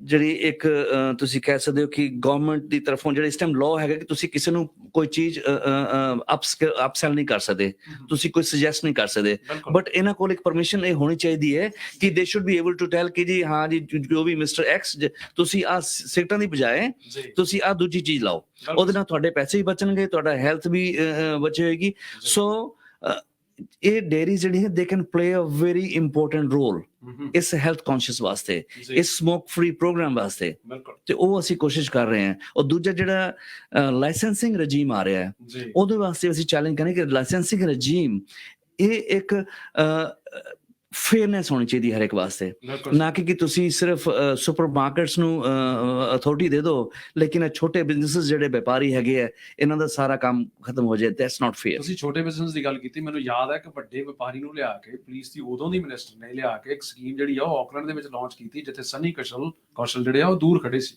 ਸਨੀ ਕੌਸ਼ਲ ਦੇ ਤੇ ਕੀ ਗੁਜ਼ਰੀ? ਬਹੁਤ ਮੁਸ਼ਕਿਲ ਹੁੰਦਾ ਜੀ, ਬਹੁਤ ਮੁਸ਼ਕਿਲ ਹੁੰਦਾ ਹੈ। ਆਈ ਮੀਨ ਉੱਥੋਂ ਤੁਹਾਨੂੰ ਲੱਗਦਾ ਕਿ ਇਹਨਾਂ ਨੂੰ ਕੀ ਦਾਬਾ ਸਾਰਾ ਸਨੀ ਕੌਸ਼ਲ ਦਾ। ਜੀ ਹਾਂ। ਤੇ ਵੈਲਿੰਗਟਨ ਤੋਂ ਆਪਣੇ ਜਹਾਜ਼ ਦੇ ਵਿੱਚ ਸੇਮ ਫਲਾਈਟ ਦੇ ਵਿੱਚ ਬੰਦਾ ਲਿਆਓ, ਜੀ ਹਾਂ, ਆਪਣੀ ਪਾਲਿਸੀ ਦੀ ਐਲਾਨ ਕਰੋ, ਤੇ ਹੌਲੀ ਹੌਲੀ ਫਿਰ ਸ਼ਾਮ ਦੀ ਫਲਾਈਟ ਲੈ ਕੇ ਵੈਲਿੰਗਟਨ ਪਹੁੰਚ ਜਾਓ। ਇਸੇ ਵਾਸਤੇ ਫਿਰ ਉਹਨਾਂ ਨੂੰ ਅਸੀਂ ਬਾਅਦ ਚ ਚੈਲੰਜ ਵੀ ਕੀਤਾ ਕਿ what you are doing is wrong. ਬਿਲਕੁਲ ਠੀਕ ਹੈ ਜੀ। And reality is totally different. ਬਿਲਕੁਲ, ground reality is totally different. And then ਅਸੀਂ ਉਹ ਮਿਨਿਸਟਰ ਦੀ ਰੈਜ਼ਿਗਨੇਸ਼ਨ ਦੀ ਡਿਮਾਂਡ ਕੀਤੀ ਸੀਗੀ, and minister had to go and minister is gone. But unfortunately ਜਿਹੜਾ ਨਵੇਂ ਮਿਨਿਸਟਰ ਵੀ ਆਏ ਹੈ, ਜੋ ਸਾਨੂੰ ਉਮੀਦ ਸੀਗੀ ਕਿ ਹੀ ਵੁੱਡ ਸਾਨੂੰ ਕੋਈ ਐਸਾ ਦੇਖਣ ਨੂੰ ਮਿਲਿਆ ਕਿ ਉਹ ਕੋਈ ਐਸੀ ਸਕੀਮ ਲੈ ਕੇ ਆਣਗੇ ਜਾਂ ਕੋਈ ਐਸੀ ਆਪਣੇ ਵਿਚਾਰ ਲੈ ਕੇ ਆਣਗੇ, ਕੋਈ ਐਸੀ ਪਾਲਿਸੀ ਲੈ ਕੇ ਆਣਗੇ, ਉਹ ਹਜੇ ਤੱਕ ਦੇਖਣ ਨੂੰ ਨਹੀਂ ਮਿਲਿਆ। ਅਸੀਂ ਹੁਣ ਉਸ ਚੀਜ਼ ਨੂੰ ਪ੍ਰੈਸ਼ਰ ਪਾ ਰਹੇ ਹਾਂ। ਜੀ ਮੈਨੂੰ ਇਹ ਗੱਲ ਦੱਸੋ ਵੀ ਜਦੋਂ ਹੁਣ ਸਰਕਾਰਾਂ ਦੀ ਹਰਮਨ ਪਿਆਰਤਾ ਦੀ, ਪਾਰਟੀਆਂ ਦੀ ਗੱਲ ਚੱਲਦੀ ਹੈ, ਇਸ ਹਰਮਨ ਪਿਆਰਤਾ ਦੇ ਵਿੱਚ ਜਿਹੜੀ ਪਾਰਟੀ ਨਾਲ ਤੁਸੀਂ ਐਸੋਸੀਏਟਡ ਹੋ ਨੈਸ਼ਨਲ ਲੈਵਲ ਦੇ ਉੱਤੇ, ਨੈਸ਼ਨਲ ਪਾਰਟੀ ਜੇ ਸੱਤਾ ਦੇ ਵਿੱਚ ਆਉਂਦੀ ਹੈ, ਸਤੰਬਰ 2023 ਦੇ ਵਿੱਚ ਜਿਹੜੇ ਇਲੈਕਸ਼ਨ ਹੋਣੇ ਨੇ, ਸ਼ਾਇਦ ਉਹ ਥੋੜਾ ਪਹਿਲਾਂ ਹੋ ਜਾਣਗੇ, ਅਗਸਤ ਦੇ ਵਿੱਚ ਹੋ ਜਾਣਗੇ। ਜੇ ਪਾਰਟੀ ਸੱਤਾ ਦੇ ਵਿੱਚ ਆਉਂਦੀ ਹੈ, ਇਹਨਾਂ ਤੋਂ ਤੁਸੀਂ ਕੀ ਉਮੀਦ ਕਰਦੇ ਹੋ? ਫਰਜ਼ ਕਰੋ ਤੁਹਾਨੂੰ ਅਸੀਂ ਐਮਪੀ ਦੇ ਵਾਸਤੇ ਉਮੀਦਵਾਰ ਬਣਾ ਦਿੰਦੇ ਹਾਂ, ਜ਼ੋਰ ਪਾ ਕੇ ਤੁਸੀਂ ਐਮਪੀ ਬਣ ਗਏ। ਸਰਕਾਰ ਸੋਚਦੀ ਹੈ ਵੀ ਪਹਿਲੀ ਵਾਰ ਬੰਦਾ ਐਮਪੀ ਜਿਹੜਾ ਬਣਿਆ ਉਹਨੂੰ ਮਿਨਿਸਟਰ ਤਾਂ ਨਹੀਂ ਬਣਾਉਣਾ, ਪਰ ਤੁਹਾਨੂੰ ਫੇਰ ਵੀ ਕਿਤੇ ਨਾ ਕਿਤੇ ਥੋੜਾ ਬਹੁਤ ਤੁਹਾਡੀ ਸ਼ਮੂਲੀਅਤ ਲਾਅ ਐਂਡ ਆਰਡਰ ਵਾਲੇ ਪਾਸਿਓਂ ਕਰ ਦਿੰਦੇ ਆ, ਜੋ ਅਸੀਂ ਉਮੀਦ ਕਰਦੇ ਹਾਂ, ਜਿਸ ਦੇ ਵਾਸਤੇ ਅਸੀਂ ਪ੍ਰੈਸ਼ਰ ਵੀ ਬਣਾਵਾਂਗੇ, ਚਾਹੇ ਉਹ ਨਾਨ ਪੋਲੀਟੀਕਲ ਲੌਬੀ ਹੋਵੇ, ਉਹ ਕਰਾਂਗੇ। ਉਹ ਮੈਂ ਬਿਲਕੁਲ ਔਨ ਏਅਰ ਕਹਿ ਰਿਹਾ, ਇੱਕ ਭਾਰਤੀ ਹੋਣ ਦੇ ਨਾਤੇ ਸਾਡਾ ਫਰਜ਼ ਬਣਦਾ। ਹਾਂਜੀ, ਜੇ ਕੋਈ ਚੰਗਾ ਕਰ ਰਿਹਾ ਤਾਂ ਉਹਦੇ ਪਿੱਛੇ ਉਹਦੀ ਬੈਕਅਪ ਜਿਹੜੀ ਆ ਉਹ ਹੋਣੀ ਚਾਹੀਦੀ ਹੈ। ਉਹਨਾਂ ਹਾਲਾਤਾਂ ਜਿਹੜੀ ਤੁਹਾਡੇ ਕੋਲ ਰੋਡ ਮੈਪ ਕੀ ਹੈ, ਇਸ ਚੀਜ਼ ਨੂੰ ਕਿਵੇਂ ਕਰੈਕਟ ਕੀਤਾ ਜਾ ਸਕਦਾ? ਉਹ ਕਰੈਕਸ਼ਨ ਆਲਰੇਡੀ ਸ਼ੁਰੂ ਹੋ ਚੁੱਕੀ ਹੈ ਭਾਜੀ ਇਸ time. You know we are already working as a team. ਤੁਸੀਂ ਦੇਖਿਆ ਹੋਵੇਗਾ ਕਿ ਜਦੋਂ ਪਾਰਲੀਮੈਂਟ ਵਿੱਚ ਕੁਐਸਚਨ ਕੀਤੇ ਜਾ ਰਹੇ ਨੇ, ਜਿਹੜਾ ਡਾਟਾ ਜਿਹੜਾ ਅਸੀਂ ਉੱਥੇ ਪੇਸ਼ ਕਰ ਰਹੇ ਹਾਂ, ਉਹ ਅਸੀਂ ਇਸ ਟਾਈਮ ਕਮਿਊਨਿਟੀ ਦੀ ਜਿਹੜੀ ਫੀਡਬੈਕ ਹੈਗੀ ਹੈ ਉਹ ਅਸੀਂ ਉੱਥੇ ਪਹੁੰਚਾ ਰਹੇ ਹਾਂ। ਐਂਡ ਉਹ ਨੈਸ਼ਨਲ ਪਾਰਟੀ ਇਸ ਟਾਈਮ ਆਪੋਜੀਸ਼ਨ 'ਚ ਹੈਗੇ ਹੈ, but they are taking the government to account very very strongly. ਉਹ ਬਿਲਕੁਲ ਕੁਐਸਚਨਬਾਜ਼ੀ ਹੋ ਰਹੀ ਹੈ ਔਰ ਗਵਰਨਮੈਂਟ ਤੇ ਪ੍ਰੈਸ਼ਰ ਆ ਰਿਹਾ ਹੈ ਔਰ ਤੁਸੀਂ ਕਈ ਨੀਤੀਆਂ ਦੇਖ ਰਹੇ ਹੋ ਜਿਹੜੀ ਕੱਲ ਦੀ ਬੇਸਿਕਲੀ ਅਨਾਉਂਸਮੈਂਟ ਵੀ ਸੀਗੀ ਉਹ ਵੀ ਇੱਕ ਪ੍ਰੈਸ਼ਰ ਜਿਹੜਾ ਅਸੀਂ ਬਣਾਇਆ ਹੈ ਉਹਦਾ ਇੱਕ ਐਗਜ਼ਾਮਪਲ ਹੈਗਾ ਹੈ ਕਿ it's a result of that pressure otherwise government ਜਿਹੜੀ ਹੈਗੀ ਹੈ ਜਾਂ ਮਿਨਿਸਟਰ ਸਿਸਟਮ ਦੇ ਹੱਥ ਤੇ ਹੱਥ ਰੱਖੇ ਬੈਠੇ ਹੋਏ ਹੈ they don't want to do anything ਕਿਉਂਕਿ ਉਹਨਾਂ ਦਾ ਵੋਟ ਬੈਂਕ ਖਰਾਬ ਹੁੰਦਾ ਹੈ। ਬਿਲਕੁਲ ਸਹੀ। ਨੈਸ਼ਨਲ ਪਾਰਟੀ ਜਿਹੜੀ ਹੈ ਉਸ ਦੇ ਵੱਲੋਂ ਇੱਕ ਮਾਈਗ੍ਰੈਂਟ ਹੋਣ ਦੇ ਨਾਤੇ ਤੁਸੀਂ ਵੀ ਮਾਈਗ੍ਰੈਂਟ ਹੋ ਮੈਂ ਵੀ ਮਾਈਗ੍ਰੈਂਟ ਹਾਂ ਲੋਕ ਬੜੇ ਚਿਰਾਂ ਤੋਂ ਇਸ ਗੱਲ ਦੀ ਉਮੀਦ ਦੇ ਵਿੱਚ ਨੇ ਕਿ ਜਿਹੜੀ ਖਾਸ ਤੌਰ ਤੇ ਪੇਰੈਂਟਸ ਪਾਲਿਸੀ ਹੈ ਉਹਨੂੰ ਰਿਵਿਊ ਨਹੀਂ ਕੀਤਾ ਜਾ ਰਿਹਾ ਲੌਂਗ ਟਾਈਮ ਡਿਊ ਹਾਂਜੀ ਇਸ ਤਰ੍ਹਾਂ ਕੁਝ ਹੋਰ ਪਾਲਿਸੀਜ਼ ਜਿਹੜੀਆਂ ਉਹਨਾਂ ਦੇ ਉੱਤੇ ਵੀ ਨਜ਼ਰਸਾਨੀ ਜਿਹੜੀ ਬਹੁਤ ਘੱਟ ਹੋਈ ਹੈ। ਤੁਸੀਂ ਹਾਲਾਂਕਿ ਤੁਹਾਡਾ ਫੀਲਡ ਵੱਖਰਾ ਲੇਕਿਨ ਜੇ ਮੈਂ ਤੁਹਾਨੂੰ ਇੱਕ ਪ੍ਰਵਾਸੀ ਹੋਣ ਦੇ ਨਾਤੇ ਇੱਕ ਦੂਜੇ ਪ੍ਰਵਾਸੀ ਨੂੰ ਇਹ ਪੁੱਛ ਰਿਹਾ ਕਿ ਕੀ ਨੈਸ਼ਨਲ ਪਾਰਟੀ ਦੀਆਂ ਜਿਹੜੀਆਂ ਪ੍ਰਵਾਸੀ ਨੀਤੀਆਂ ਜਿਹੜੀਆਂ ਇਮੀਗ੍ਰੇਸ਼ਨ ਪਾਲਿਸੀ ਆ ਉਹਦੇ ਵਿੱਚ ਕੋਈ ਤਬਦੀਲੀ ਦੇਖਣੀ ਚਾਹੁੰਦੇ ਹੋ ਜਾਂ ਜਿਉਂ ਦੀ ਤਿਉਂ ਜੇਕਰ ਜੋ ਇਸ ਵੇਲੇ ਬਹੁਤ ਕੁਝ ਧੁੰਦਲਾ ਆ ਤੁਸੀਂ ਨੈਸ਼ਨਲ ਪਾਰਟੀ ਦੀਆਂ ਇਮੀਗ੍ਰੇਸ਼ਨ ਪਾਲਿਸੀ ਦੇ ਨਾਲ ਕਿੰਨਾ ਕੁ ਤਵੱਕੂ ਰੱਖਦੇ ਹੋ ਕੀ ਉਮੀਦ ਹੈ? ਤੁਸੀਂ ਦੇਖਿਆ ਹੋਵੇਗਾ ਕਿ ਐਰਿਕਾ ਜਿਹੜੀ ਸਾਡੀ ਐਮਪੀ ਹੈਗੀ ਹੈ ਇਸ ਟਾਈਮ ਸਪੋਕਸਪਰਸਨ ਹੈਗੀ ਹੈ ਇਮੀਗ੍ਰੇਸ਼ਨ ਵਾਸਤੇ she is doing a great job ਬਲਕਿ ਆ ਜਿਹੜੇ ਸਾਡੇ ਇਸ ਟਾਈਮ ਆਪਣੇ ਹੀ ਕਮਿਊਨਿਟੀ ਦੇ ਜਿਹੜੇ ਲੋਕੀ ਇਸ ਟਾਈਮ ਉਹਨਾਂ ਦੇ ਵੀਜ਼ੇ ਰੁਕੇ ਪਏ ਨੇ ਉਹ ਬਾਹਰ ਬੈਠੇ ਹੋਏ ਨੇ they are not able to come back to New Zealand offshore stuck ਜਿਹੜੇ ਹੈਗੇ ਆ ਉਹਨਾਂ ਵਾਸਤੇ ਬਿਲਕੁਲ ਬਹੁਤ ਜੋ ਨਾ ਮੁਹਿੰਮ ਜਿਹੜੀ ਹੈਗੀ ਹੈ ਐਰਿਕਾ ਕਰ ਰਹੀ ਹੈ। ਉਸ ਤੋਂ ਬਾਅਦ ਪੈਰੈਂਟਲ ਵੀਜ਼ਾ ਵਾਸਤੇ ਕਾਫੀ ਅਸੀਂ ਜੋ ਲਾ ਰਹੇ ਹਾਂ ਪਾਰਟਨਰਸ਼ਿਪ ਵੀਜ਼ਾ ਵਾਸਤੇ ਬਹੁਤ ਜੋ ਲਾ ਰਹੇ ਹਾਂ ਐਂਡ ਫਿਰ ਉਸ ਤੋਂ ਬਾਅਦ ਜਿਹੜੀ ਕਲਚਰਲ ਮੈਰਿਜਸ ਵਾਸਤੇ ਹੈਗਾ ਉਸ ਵੀਜ਼ੇ ਤੇ ਜਿਹੜੀ ਹੈਗੀ ਹੈ ਕਾਫੀ ਇਸ ਟਾਈਮ ਪੂਰਾ ਪ੍ਰੈਸ਼ਰ ਉਹ ਸਾਡੀਆਂ ਨੀਤੀਆਂ ਜਿਹੜੀਆਂ ਹੈਗੀਆਂ national party so it's coming very clear they are in for immigration ਉਹ ਚਾਹੁੰਦੇ ਨੇ ਕਿ ਇਹ ਦੇਸ਼ ਤਰੱਕੀ ਕਰੇ। ਤੁਹਾਨੂੰ ਯਾਦ ਹੋਏਗਾ ਕਿ ਇਹ ਦੇਸ਼ ਇਮੀਗ੍ਰੇਸ਼ਨ ਤੇ ਹੀ ਬਣਿਆ ਹੈ ਜੀ ਅਸੀਂ ਤੁਸੀਂ ਬਾਤ ਆਏ ਹੈ ਲੇਕਿਨ ਸਾਡੇ ਜੋ ਪਹਿਲਾਂ ਵੀ ਜਦੋਂ ਮੌਰੀ ਵੀ ਆਏ ਹੈ 32 ਸਾਲ ਪਹਿਲਾਂ ਜਦੋਂ ਸਾਡੇ ਆਏ ਹਾਂਜੀ ਉਹ ਉਸ ਤੋਂ ਪਹਿਲਾਂ ਤੁਸੀਂ 1000 ਸਾਲ ਪਹਿਲੇ ਚਲੇ ਜਾਓ ਉਹ ਵੀ ਇਮੀਗ੍ਰੇਸ਼ਨ ਹੀ ਸੀਗੇ ਉਹਨਾਂ ਦਾ ਵਾਕਾ ਡਿਫਰੈਂਟ ਸੀਗਾ ਕੋਈ ਵਾਕਾ ਤੇ ਆਇਆ ਕੋਈ ਜਹਾਜ਼ ਤੇ ਆਇਆ ਕੋਈ ਸ਼ਿਪ ਤੇ ਆਇਆ ਬਟ ਦੇ ਸਾਰੇ ਇਮੀਗ੍ਰੈਂਟ ਹੀ ਸੀਗੇ ਐਂਡ ਇਹ ਕੰਟਰੀ ਜਿਹੜੀ ਹੈਗਾ ਇਮੀਗ੍ਰੈਂਟਸ ਦੇ ਉੱਤੇ ਬਣੀ ਹੈ।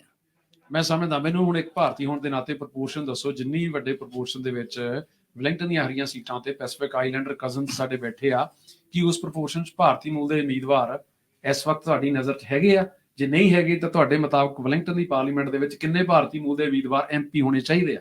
ਦੇਖੋ ਐਕਚੁਅਲੀ ਇਹ ਸਾਡੀ ਜਿਹੜੀ ਪੋਪੂਲੇਸ਼ਨ ਦੀ ਪਰਸੈਂਟੇਜ ਹੈ ਉਹਦੇ ਹਿਸਾਬ ਦੇ ਨਾਲ ਹੋਣੇ ਚਾਹੀਦੇ ਆ ਠੀਕ ਹੈ। ਇਸ ਟਾਈਮ ਸਾਡੀ ਪੋਪੂਲੇਸ਼ਨ 5.5% ਹੈਗੀ ਹੈ ਪੂਰੇ ਨਿਊਜ਼ੀਲੈਂਡ ਵਿੱਚ ਤੇ ਤੁਸੀਂ ਦੇਖ ਲਓ ਕਿ 5.5% ਅਗਰ ਤੁਹਾਨੂੰ ਆਪਣੇ ਐਮਪੀਜ਼ ਉੱਥੇ ਚਾਹੀਦੇ ਹੈ ਸੋ ਸਾਨੂੰ ਘੱਟ ਤੋਂ ਘੱਟ ਵੀ 7-8 ਐਮਪੀ ਤੇ ਚਾਹੀਦੇ ਐਟਲੀਸਟ ਬਟ ਆਫਰੀਨ ਹੈ ਉਹ ਪੈਸੀਫਿਕ ਕਮਿਊਨਿਟੀ ਨੂੰ ਉਹ ਤੋਂ ਵੀ ਵੱਧ ਹੈ ਉਹਨਾਂ ਨੇ ਕੰਮ ਕੀਤਾ ਐਂਡ ਉਹ ਇਕਜੁੱਟ ਹੋ ਕੇ ਕੰਮ ਕਰਦੇ ਆ ਉਹ ਉਹਨਾਂ ਦੀ ਖਾਸੀਅਤ ਹੈ। ਸਾਡੇ ਚ ਉਹ ਖਾਸੀਅਤ ਨਹੀਂ ਹੈ। ਅਸੀਂ ਇਹ ਚੀਜ਼ ਆਪਣੇ ਵੱਡੇ ਵੱਡੇ ਨੇਤਾਵਾਂ ਨੂੰ ਜਿਹੜੇ ਸਾਡੇ ਨੇਤਾ ਹੈਗੇ ਆ ਇੱਥੇ ਕਮਿਊਨਿਟੀ ਦੇ ਲੀਡਰਸ ਵੀ ਹੈਗੇ ਆ ਉਹਨਾਂ ਨੂੰ ਵੀ ਅਸੀਂ ਹੱਥ ਜੋੜ ਕੇ ਸਮਝਾਉਣ ਦੀ ਕੋਸ਼ਿਸ਼ ਕੀਤੀ ਹੈ ਕਿ ਹੁਣ ਤੁਸੀਂ ਆਪਣੀ ਕੁਰਸੀ ਆਪਣੀ ਫੋਟੋਆਂ ਆਪਣੇ ਹਾਰ ਇੱਕ ਪਾਸੇ ਰੱਖ ਕੇ ਥਿੰਕ ਅਬਾਊਟ ਦ ਕਮਿਊਨਿਟੀ ਬਸ ਉਹੀ ਤੇ ਮੁਸ਼ਕਿਲ ਹੈ ਕਿ ਉਹ ਇਕੱਠੇ ਨਹੀਂ ਹੋਣ ਦਿੰਦੇ ਕਿਸੇ ਨੂੰ ਵੀ। ਸੋ ਸਾਡੀ ਕਮਿਊਨਿਟੀ ਸਭ ਤੋਂ ਵੱਡਾ ਇਸ ਟਾਈਮ ਚੈਲੰਜ ਇਹ ਹੈ ਕਿ ਜਦ ਤੱਕ ਅਸੀਂ ਇਕੱਠੇ ਨਹੀਂ ਹੋਵਾਂਗੇ ਜਦ ਤੱਕ ਯੂਨਾਈਟ ਨਹੀਂ ਹੋਵਾਂਗੇ ਅਸੀਂ ਉਹ ਚੀਜ਼ ਅਚੀਵ ਨਹੀਂ ਕਰ ਸਕਦੇ। ਬਿਲਕੁਲ ਸਹੀ ਸਨੀ ਕੌਸ਼ਲ ਉਹਨਾਂ ਨਾਲ ਗੱਲਾਂ ਬਾਤਾਂ ਹੋ ਰਹੀਆਂ ਮੈਂ ਯਾਦ ਕਰਾ ਦਿਆਂ ਕਿ ਸਨੀ ਕੌਸ਼ਲ ਚੇਅਰਪਰਸਨ ਨੇ dairy and business owner group ਦੇ ਤੇ ਬਹੁਤ ਜੁਝਾਰੂ ਭਾਵਨਾ ਵਾਲੇ ਇਸ ਨੌਜਵਾਨ ਉਦਮੀ ਲੀਡਰ ਦੇ ਨਾਲ ਇਹ ਜਿਹੜੀ ਚਰਚਾ ਚੱਲ ਰਹੀ ਹੈ।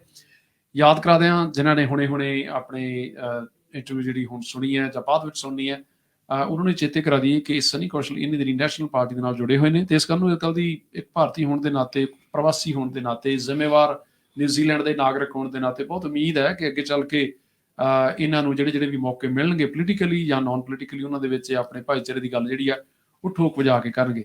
ਸਨੀ ਕੌਸ਼ਲ ਜੀ ਮੈਂ ਆਖਰ ਦੇ ਵਿੱਚ ਇਹ ਜ਼ਰੂਰ ਪੁੱਛਣਾ ਚਾਹੁੰਦਾ ਵੀ ਜਿਹੜਾ ਇੱਕ ਪੂਲ ਨਜ਼ਰ ਆਉਂਦਾ ਚਾਹੇ ਸਾਡੇ ਮੌਰੀ ਭਾਈਚਾਰੇ ਦੀ ਗੱਲ ਕਰੀਏ ਚਾਹੇ ਯੂਰਪੀਅਨ ਭਾਈਚਾਰੇ ਦੀ ਗੱਲ ਕਰੀਏ ਜਾਂ ਪੈਸੀਫਿਕ ਆਈਲੈਂਡਰਸ ਦੀ ਆਪਾਂ ਪਹਿਲਾਂ ਗੱਲ ਕੀਤੀ ਆ ਮੈਂ ਦੇਖ ਰਿਹਾ ਇੱਕ ਵੱਡਾ ਵੈਕਿਊਮ ਪੈਦਾ ਹੋ ਰਿਹਾ ਸਾਡੀ ਯੂਥ ਲੀਡਰਸ਼ਿਪ ਜਿਹੜੀ ਆ ਜਿਹਦੇ ਵਿੱਚ ਇੱਕ ਦਾ ਜਨਮ ਦਿਨ ਵੀ ਆ ਸ਼ੈਲ ਕੌਸ਼ਲ ਦਾ ਉਹ ਉਨੀ ਜ਼ਿਆਦਾ ਅਗਰਸਰ ਨਹੀਂ ਹੈ ਉਨੀ ਜ਼ਿਆਦਾ ਮੁਲਕ ਦੇ ਵਿੱਚ ਉਹਦਾ ਫੇਅਰ ਸ਼ੇਅਰ ਹੈ ਨਹੀਂ। ਇਹਦੀ ਕੀ ਵਜ੍ਹਾ ਹੈ ਤੇ ਉਹਨਾਂ ਨੂੰ ਮੋਟੀਵੇਟ ਕਿਵੇਂ ਕੀਤਾ ਜਾਵੇ? ਉਹਦਾ ਰੀਜ਼ਨ ਜਿਹੜਾ ਮੈਂ ਦੇਖ ਪਾ ਰਿਹਾ ਕਿ ਯੂਥ ਜਿਹੜਾ ਡਿਸਐਂਗੇਜਮੈਂਟ ਹੁੰਦਾ ਜਾ ਰਿਹਾ ਯੂਥ ਦਾ ਕਲਚਰ ਦੇ ਪੱਖ ਤੋਂ ਵੀ ਕਲਚਰ ਪੱਖ ਹੈਗਾ ਦੂਜਾ ਇਹ ਹੈਗਾ ਕਿ ਉਹਨਾਂ ਨੂੰ ਆਪਣਾ ਕੋਈ ਫਿਊਚਰ ਨਜ਼ਰ ਨਹੀਂ ਆਉਂਦਾ ਠੀਕ ਹੈ ਜੀ, ਉਹ ਫਿਊਚਰ ਉਹਨਾਂ ਨੂੰ। ਐਂਡ ਦੂਜੀ ਗੱਲ ਹੈ ਕਿ ਅਸੀਂ ਉਹਨਾਂ ਨੂੰ ਗਾਈਡ ਵੀ ਨਹੀਂ ਕਰ ਪਾ ਰਹੇ ਹਾਂ, ਕਿਉਂਕਿ ਅਸੀਂ ਕੋਈ ਐਸਾ ਐਗਜ਼ਾਮਪਲ ਹੀ ਨਹੀਂ ਸੈੱਟ ਕਰ ਪਾ ਰਹੇ ਹਾਂ ਆਪਣੇ ਯੂਥ ਵਾਸਤੇ ਕਿ ਅਸੀਂ ਇਕੱਠੇ ਹਾਂ, ਕਿ we are a community that need to be watched, ਲੇਕਿਨ ਅਸੀਂ ਉਹਨਾਂ ਵਾਸਤੇ ਕੋਈ ਐਸਾ ਪਲੇਟਫਾਰਮ ਵੀ ਨਹੀਂ ਬਣਾ ਰਹੇ ਹਾਂ। ਜਦ ਤੱਕ ਅਸੀਂ ਨੈਕਸਟ ਜਨਰੇਸ਼ਨ ਦਾ ਨਹੀਂ ਸੋਚਾਂਗੇ, ਆਪਣਾ ਸੈਲਫਿਸ਼ ਨੂੰ ਜਦ ਤੱਕ ਅਸੀਂ ਛੱਡ ਕੇ ਨੈਕਸਟ ਜਨਰੇਸ਼ਨ ਦਾ ਨਹੀਂ ਸੋਚਾਂਗੇ, ਉਹ ਯੂਥ ਜਿਹੜਾ ਹੈਗਾ ਉਹ ਇੰਗੇਜ ਨਹੀਂ ਹੋਏਗਾ। ਬਿਲਕੁਲ ਉਹਨਾਂ ਨੂੰ ਇੰਗੇਜ ਕਰਨਾ ਬਹੁਤ ਜ਼ਰੂਰੀ ਹੈ। ਇਸ ਵਾਸਤੇ ਤੁਸੀਂ ਦੇਖਿਆ ਉਹ ਛੱਡ ਕੇ ਜਾ ਰਹੇ, ਕੋਈ ਆਸਟ੍ਰੇਲੀਆ ਜਾ ਰਿਹਾ, ਕੋਈ ਕੈਨੇਡਾ ਜਾ ਰਿਹਾ, ਕੋਈ UK ਜਾ ਰਿਹਾ। ਜਿਹੜੇ ਪੋਲਿਟਿਕਸ, ਜਿਹੜੇ ਲੀਡਰਸ਼ਿਪ ਕੁਆਲਿਟੀ ਜਿਨ੍ਹਾਂ ਕੋਲ ਸੀਗੀਆਂ ਵੀ, ਉਹ ਵੀ ਪਿੱਛੇ ਹਟਦੇ ਜਾ ਰਹੇ ਹੈ, ਕਿਉਂਕਿ ਉਹ ਦੇਖ ਰਹੇ ਕਿ ਸਾਡੀ ਆਪਣੀ ਕਮਿਊਨਿਟੀ ਉਹਨਾਂ ਨੂੰ ਐਪਰੀਸ਼ੀਏਟ ਨਹੀਂ ਕਰਦੀ ਪਈ ਹੈ, ਉਹਨਾਂ ਦੀ ਕੋਈ ਹੱਥ ਨਹੀਂ ਫੜਦੀ ਪਈ ਹੈ, ਜਾਂ ਉਹਨਾਂ ਨੂੰ ਐਨਕਰੇਜ ਨਹੀਂ ਕਰਦੀ ਪਈ ਹੈ। ਦੈਨ ਦੇ ਉਹ ਸੋਚਦੇ ਆ ਕਿ who we are fighting for।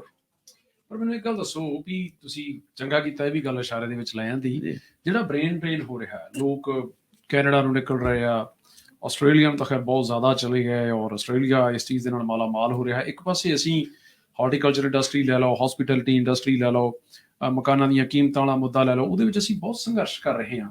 ਕੀ ਸਰਕਾਰਾਂ ਦੀ ਜਿਹੜੀ ਗਵਰਨੈਂਸ ਹੈ, ਜਾਂ ਸਰਕਾਰਾਂ ਦੇ ਜਿਹੜੇ ਸਲਾਹਕਾਰ ਨੇ, ਜਿਹੜੇ ਥਿੰਕ ਟੈਂਕ ਆ, ਉਹ ਅੰਨੇ ਆ ਜੀ, ਉਹਨਾਂ ਨੂੰ ਦੀਦਾ ਨਹੀਂ? ਲੱਗਦਾ ਏਦਾਂ ਹੀ ਹੈ ਜੀ, ਕਿਉਂਕਿ ਅਗਰ ਤੁਸੀਂ ਇਕੋਨਮੀ ਵੱਲ ਦੇਖੋ ਤੇ ਤੁਹਾਨੂੰ ਇਕੋਨਮੀ ਮੂਵ ਕਰਨ ਵਾਸਤੇ, ਜਾਂ ਤੁਹਾਨੂੰ ਆਪਣੀ GDP ਗਰੋਥ ਮੂਵ ਕਰਨ ਵਾਸਤੇ, ਤੁਹਾਡਾ ਇੰਡਸਟਰੀ ਹੋ ਚਾਹੇ ਕੋਈ ਵੀ ਸੈਕਟਰ ਹੋਵੇ, it need to be working. ਸਾਡਾ ਸਭ ਤੋਂ ਵੱਡਾ ਇਸ time sector for example tourism ਹੈਗਾ, $42 ਬਿਲੀਅਨ ਇੰਡਸਟਰੀ। ਠੀਕ ਹੈ ਜੀ, ਅੱਜ ਉਹ ਇੰਡਸਟਰੀ ਬਿਲਕੁਲ ਆਪਣੇ ਗੋਡਿਆਂ ਤੇ ਆ ਚੁੱਕੀ ਹੈ।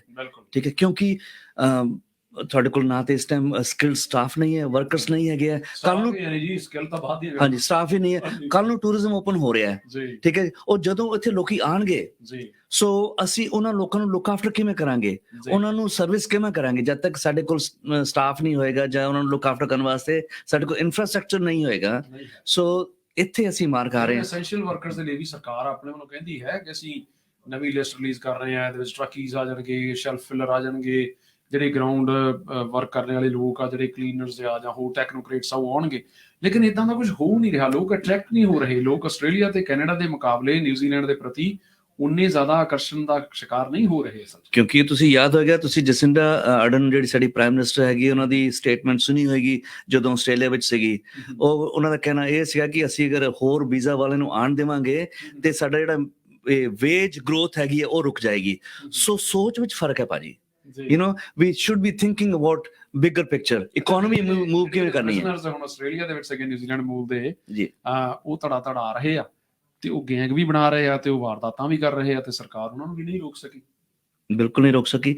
ਉਹੀ ਕਿਉਂਕਿ ਐਂਡ ਮੋਰ ਓਵਰ ਸਾਡੀ ਜਿਹੜੀ ਸਰਕਾਰ ਇਸ ਟਾਈਮ ਹੈਗੀ ਹੈ, ਉਹ ਉਹਨਾਂ ਵਾਸਤੇ ਆਪਣੇ ਵੋਟਰਸ ਜ਼ਿਆਦਾ ਪਿਆਰੇ ਨੇ, ਇਸ ਟਾਈਮ ਕੰਟਰੀ ਪਿਆਰੀ ਨਹੀਂ ਹੈ। ਅੱਛਾ, ਪਹਿਲੀਆਂ ਚ ਤੁਸੀਂ ਲੇਬਰ ਚ ਹੁੰਦੇ ਸੀ, ਲੇਬਰ ਦਾ ਕੋਈ ਚੰਗਾ ਗੁਣ ਦੱਸੋ ਹੁਣ ਸਾਨੂੰ। ਚੰਗਾ ਗੁਣ ਉਹ ਉਹਨਾਂ ਲੀਡਰਾਂ ਦੇ ਨਾਲ ਹੀ ਖਤਮ ਹੋ ਗਏ। ਜਦੋਂ ਹੈਲਨ ਕਲਾਰਕ, ਜਦੋਂ ਫਿਲ ਗੌਫ ਵਰਗੇ MP ਹੁੰਦੇ ਸੀਗੇ, ਉਹਨਾਂ ਦੀ ਜਿਹੜੀ ਥਿੰਕਿੰਗ ਉਹ ਬੜੀ ਸੈਂਟਰਲ ਰਾਈਟ ਥਿੰਕਿੰਗ ਸੀ ਫਿਲ ਗੌਫ ਦੀ। ਸੋ ਫਿਲ ਗੌਫ ਹੁਣ ਜਾਂਦੇ ਮੇਅਰ ਆ ਆਕਲੈਂਡ ਦੇ, ਉਹਨਾਂ ਨਾਲ ਤੁਹਾਡੀ ਯਾਰੀ ਜਿਹੜੀ ਆ ਹੁਣ ਵੀ ਹੈ? ਹੁਣ ਵੀ ਇਕੱਠੇ ਬਹਿ ਕੇ ਕਿਤੇ ਮਾੜੀ ਮੋਟੀ ਹਮ ਪਿਆਲਾ ਹਮ ਨਿਵਾਲਾ ਹੁੰਦੇ? ਨਹੀਂ, ਯਾਰੀ ਜ਼ਰੂਰ ਹੈਗੀ ਹੈ, ਲੇਕਿਨ ਐਜ਼ ਅ ਮੇਅਰ ਉਹਨਾਂ ਨੇ ਕੋਈ ਐਸਾ ਕਰਕੇ ਨਹੀਂ ਦਿਖਾਇਆ ਸਾਨੂੰ ਕਿ ਜੋ ਉਮੀਦ ਸੀਗੀ। But as a MP leader ਸੀ, ਬਿਲਕੁਲ ਐਜ਼ ਐਨ MP ਹੀ ਵਾਸ ਵੈਰੀ ਵੈਰੀ ਸਕਸੈਸਫੁਲ। ਉਹ ਇੱਕ ਬਿਲਕੁਲ ਸਰਤਾਜ ਸੀਗੇ। ਠੀਕ ਹੈ, ਲੇਕਿਨ ਅਗੇਨ ਕਿਉਂਕਿ ਉਹ ਜਦ ਤੋਂ ਮੇਅਰ ਬਣੇ ਹੈ, ਉਹ ਵੀ ਫਿਰ ਸੈਂਟਰ ਦੀ ਕਠਪੁਤਲੀ ਬਣ ਗਏ। ਬਿਲਕੁਲ ਬਣ ਗਏ। ਠੀਕ ਹੈ, ਔਰ ਉਹੀ ਉਹ ਫਿਰ ਜਿਹੜੇ ਲੋਕਲ ਗਵਰਨਮੈਂਟ ਦੀਆਂ ਆਪਣੀਆਂ ਬਹੁਤ ਚੁਣੌਤੀਆਂ ਹੁੰਦੀਆਂ। ਸਿਰਫ ਉਹਨੂੰ ਸੁਪਰ ਸਿਟੀ ਦਾ ਦਰਜਾ ਦੇਣ ਤੋਂ ਬਾਅਦ ਤੁਸੀਂ ਉਹਨੂੰ ਬ੍ਰਿਸਬਨ ਵਰਗੀ ਸਿਟੀ ਨਹੀਂ ਬਣਾ ਸਕਦੇ। It's again bad governance. City ਦੇ ਵਿੱਚ ਕੀ ਕੁਛ ਹੋਇਆ, ਜਿੱਥੇ ਤੁਸੀਂ ਵੀ ਬਹੁਤ ਸੰਘਰਸ਼ ਕੀਤਾ, ਔਰ ਬਹੁਤ ਸਾਰੇ ਲੋਕ ਜਿਹੜੇ ਵਿਚਾਰੇ ਦੱਬੀ ਜ਼ਬਾਨ ਦੇ ਵਿੱਚ, ਜਿਨ੍ਹਾਂ ਦੇ ਕੋਲ ਬਹੁਤ ਸਾਰੇ ਕੋਈ ਲੈਂਗੁਏਜ ਬੈਰੀਅਰ ਆ, ਕੋਈ ਹੋਰ ਇਸ਼ੂ ਆ, ਉਹਨਾਂ ਦੀਆਂ ਆਪਣੀਆਂ ਸਮੱਸਿਆਵਾਂ, ਉਹ ਵਿਚਾਰੇ ਪਹਿਲਾਂ ਹੱਥ ਖੜੇ ਕਰ ਗਏ। ਲੇਕਿਨ ਅਲਟੀਮੇਟਲੀ ਉੱਥੇ ਸਰਕਾਰ ਨੇ ਕੁਛ ਵੀ ਇਦਾਂ ਦਾ ਚੰਗਾ ਨਹੀਂ ਕੀਤਾ ਲੋਕਲ ਗਵਰਨਮੈਂਟ ਦੇ ਆਧਾਰ ਦੇ ਉੱਤੇ ਵੀ, ਜਿਹਨੂੰ ਜਿਹੜੀ ਸਾਡੀ ਬਿਜ਼ਨਸ ਕਮਿਊਨਿਟੀ ਆ ਉਹ ਐਪਰੀਸ਼ੀਏਟ ਕਰ ਸਕੇ। ਸੋ ਸਰਕਾਰਾਂ ਲੋਕਲ ਲੈਵਲ ਤੇ ਵੀ ਫੇਲ ਹੋਈਆਂ। ਹੁਣ ਲੋਕਲ ਗਵਰਨਮੈਂਟ ਦੇ ਵਿੱਚ ਸਾਡੇ ਆਪਣੇ ਪੰਜਾਬੀ ਮੂਲ ਦੇ ਭਰਾ ਖੜੇ ਆ, ਬਿਲਕੁਲ, ਉਹਨਾਂ ਨੂੰ ਕੀ ਪੁੱਛੀਏ ਹੁਣ? ਉਹਨਾਂ ਨੂੰ ਅਸੀਂ ਬਲਕਿ ਹੁਣ ਜਿੰਨੇ ਜ਼ਿਆਦਾ ਸਾਡੇ ਕੈਂਡੀਡੇਟ ਖੜੇ ਹੋਣੇ ਚਾਹੀਦੇ ਹੈ, ਉਨੇ ਹਜੇ ਵੀ ਖੜੇ ਨਹੀਂ ਹੋਏ। ਅਸੀਂ ਮੇਰੀ ਇੱਕ ਸੁਪਨਾ ਹੈਗਾ ਕਿ ਜਿੰਨੀ ਵੀ 70 ਔਡ ਕਨਸਟੀਚੁਐਂਸੀਜ਼ ਹੈਗੀਆਂ ਪੂਰੇ ਨਿਊਜ਼ੀਲੈਂਡ ਵਿੱਚ ਸਾਰੀ ਜਗ੍ਹਾ ਆਪਣੇ ਬੰਦੇ ਖੜੇ ਹੋਣੇ ਚਾਹੀਦੇ, ਔਰ ਜਿੱਤੇ ਹਾਰੇ ਦੈਟਸ ਟੋਟਲੀ ਡਿਫਰੈਂਸ ਹੈਗਾ, but we need to stand up ਔਰ we need to show we are there. ਔਰ ਅਗਰ ਉਹ ਖੜੇ ਹੋਣਗੇ ਕੱਲ ਨੂੰ ਜਿੱਤਣਗੇ ਵੀ, ਦੈਨ ਜਿਹੜੀ ਇੱਥੇ ਦੀ ਡਿਸੀਜਨ ਮੇਕਿੰਗ ਮਸ਼ੀਨਰੀ ਹੈ ਉਹਦੇ ਵਿੱਚ ਸਾਡਾ ਹਿੱਸਾ ਹੋਏਗਾ। ਅੱਛਾ, ਪਾਰਟੀ ਚਾਹੇ ਨੈਸ਼ਨਲ ਹੋਵੇ, ਚਾਹੇ ਐਕਟ ਹੋਵੇ, ਚਾਹੇ ਲੇਬਰ ਹੋਵੇ, ਤੁਸੀਂ ਲੋਕਾਂ ਦੇ ਨੁਮਾਇੰਦੇ ਆ, ਲੋਕਾਂ ਦੀ ਭਲਾਈ ਦੇ ਲਈ ਆਖਰ ਦੇ ਵਿੱਚ ਆਪਣੇ ਪਿਆਰਿਆਂ ਨੂੰ ਕੀ ਸੁਨੇਹਾ ਦੇਣਾ ਚਾਹੁੰਦੇ ਹੋ?